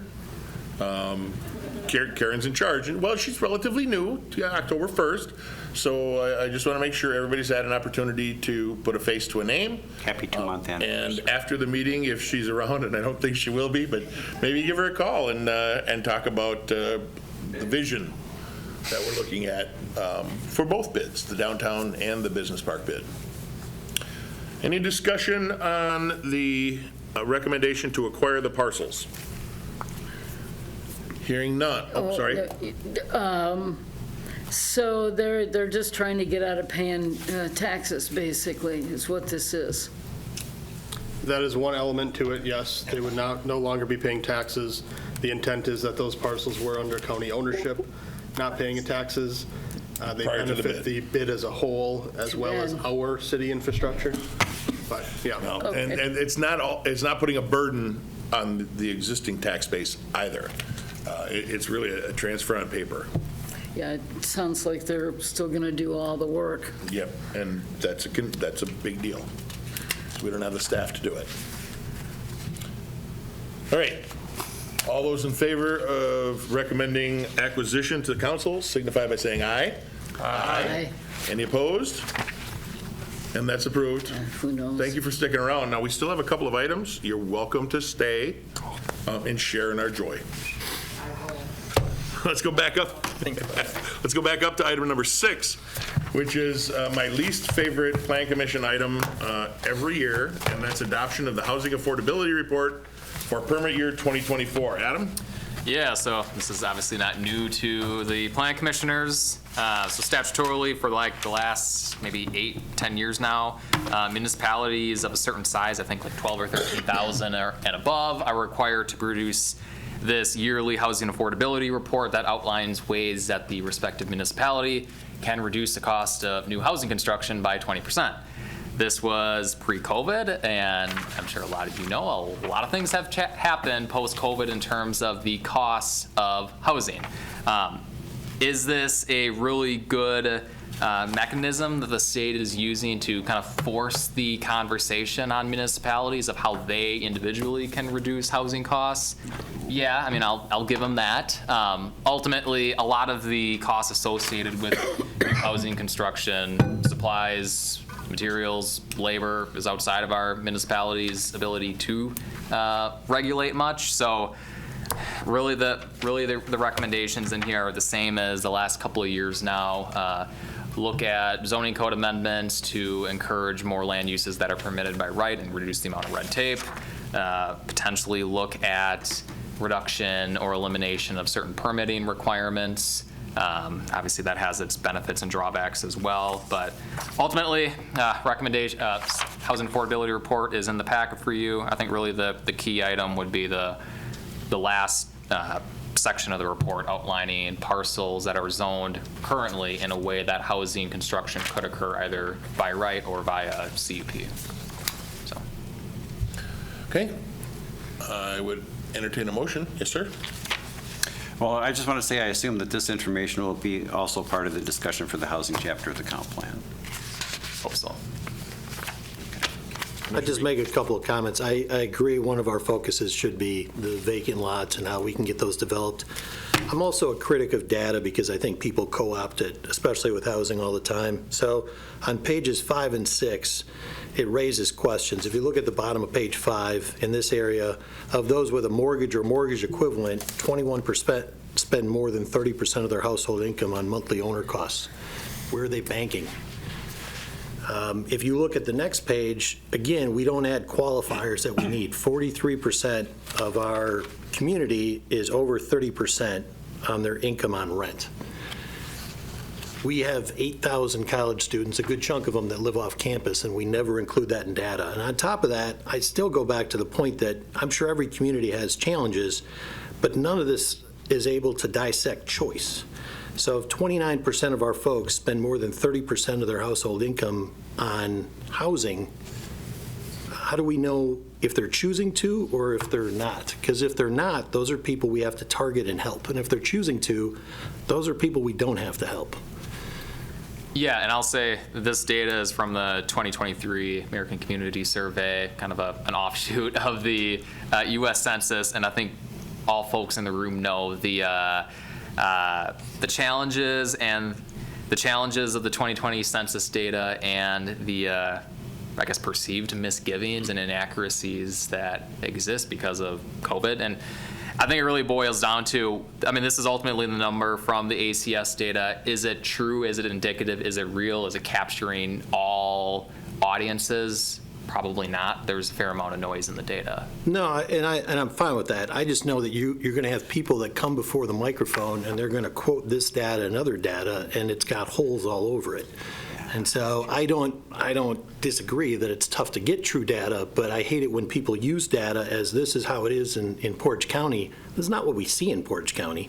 Yeah. This is probably flawed data. And so if we're trying to make decisions to help housing, which I think is a topic that we do need to spend some time on, having quality data is important, and I think we don't have it. So how do you get the nuance into the conversation, I guess, is the key, right? Yeah, we all think that the data might be a little bit not as refined as it could be. How do you get at something more refined? So, yeah, I think that's where, I mean, the work that the county is doing as part of their comp plan efforts, as part of their housing task force creation. Obviously, city comp plan can address for that. City zoning code can help address that. Are there still going to be gaps? Are there still going to be holes in whatever data is collected? Fair assumption would be yes, but if it closes it from compared to what's existing, then anything's better than nothing.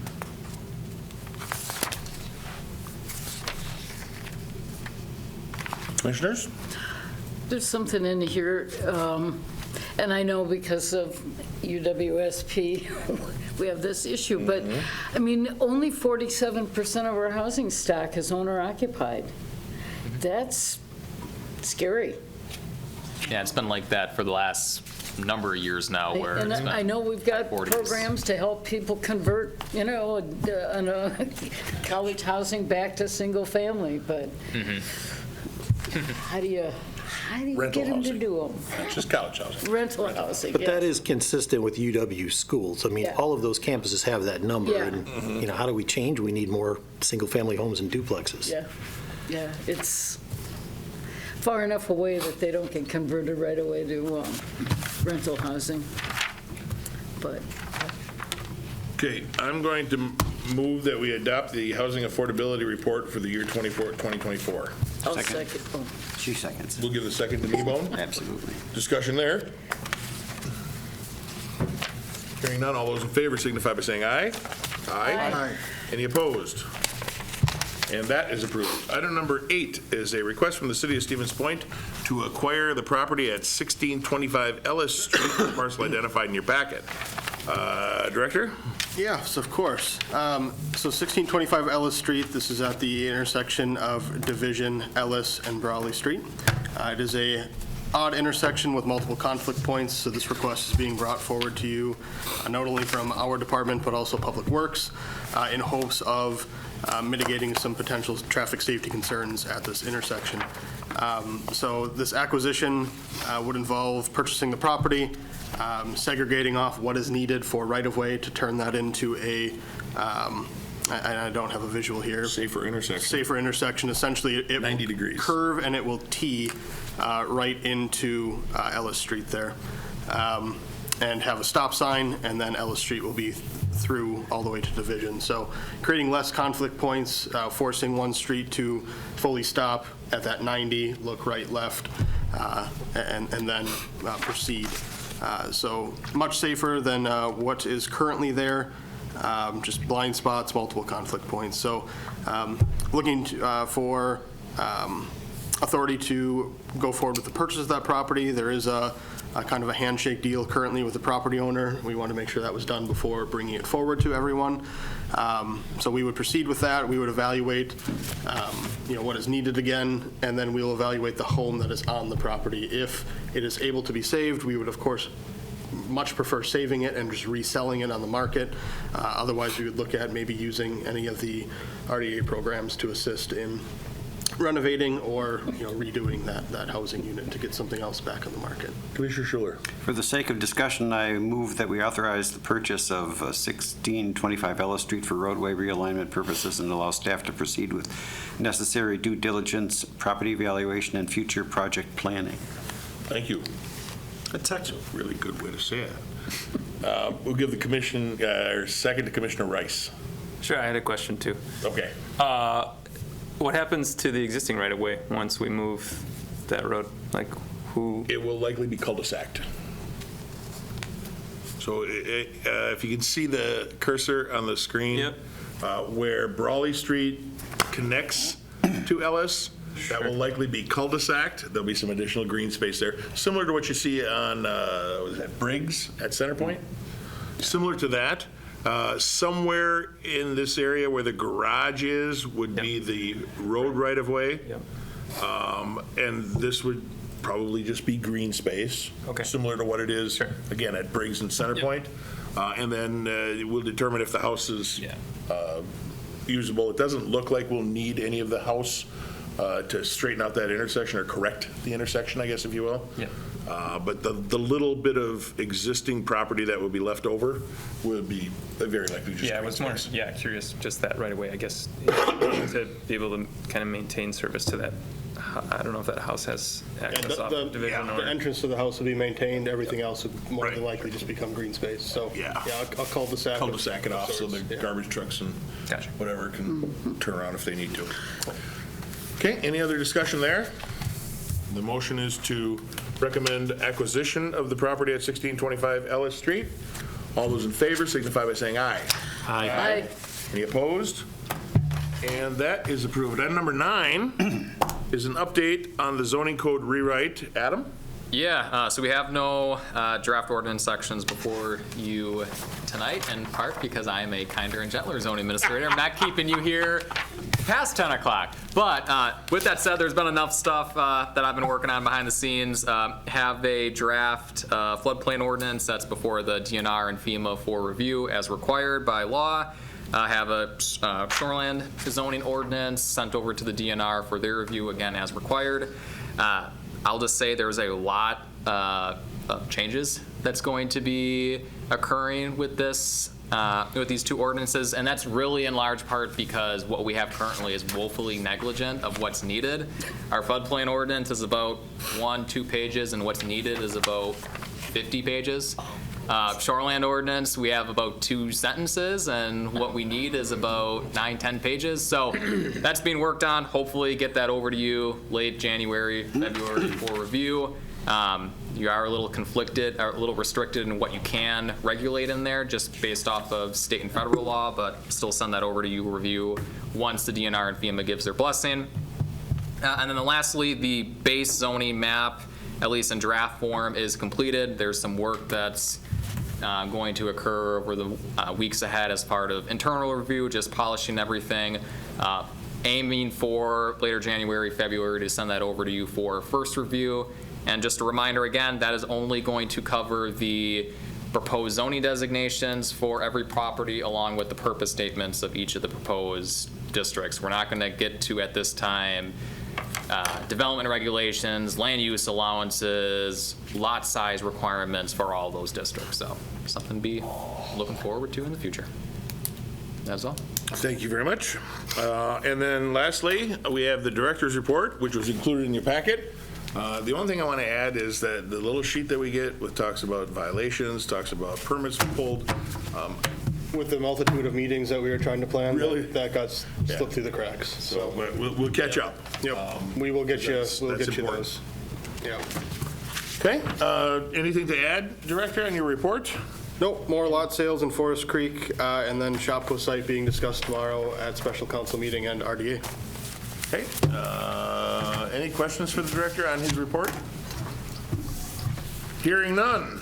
Our agenda is exhausted, as are we, and we stand adjourned at 9:50. Thank you. A video of this meeting is available for viewing on the city's website, stevenspoint.com/videos.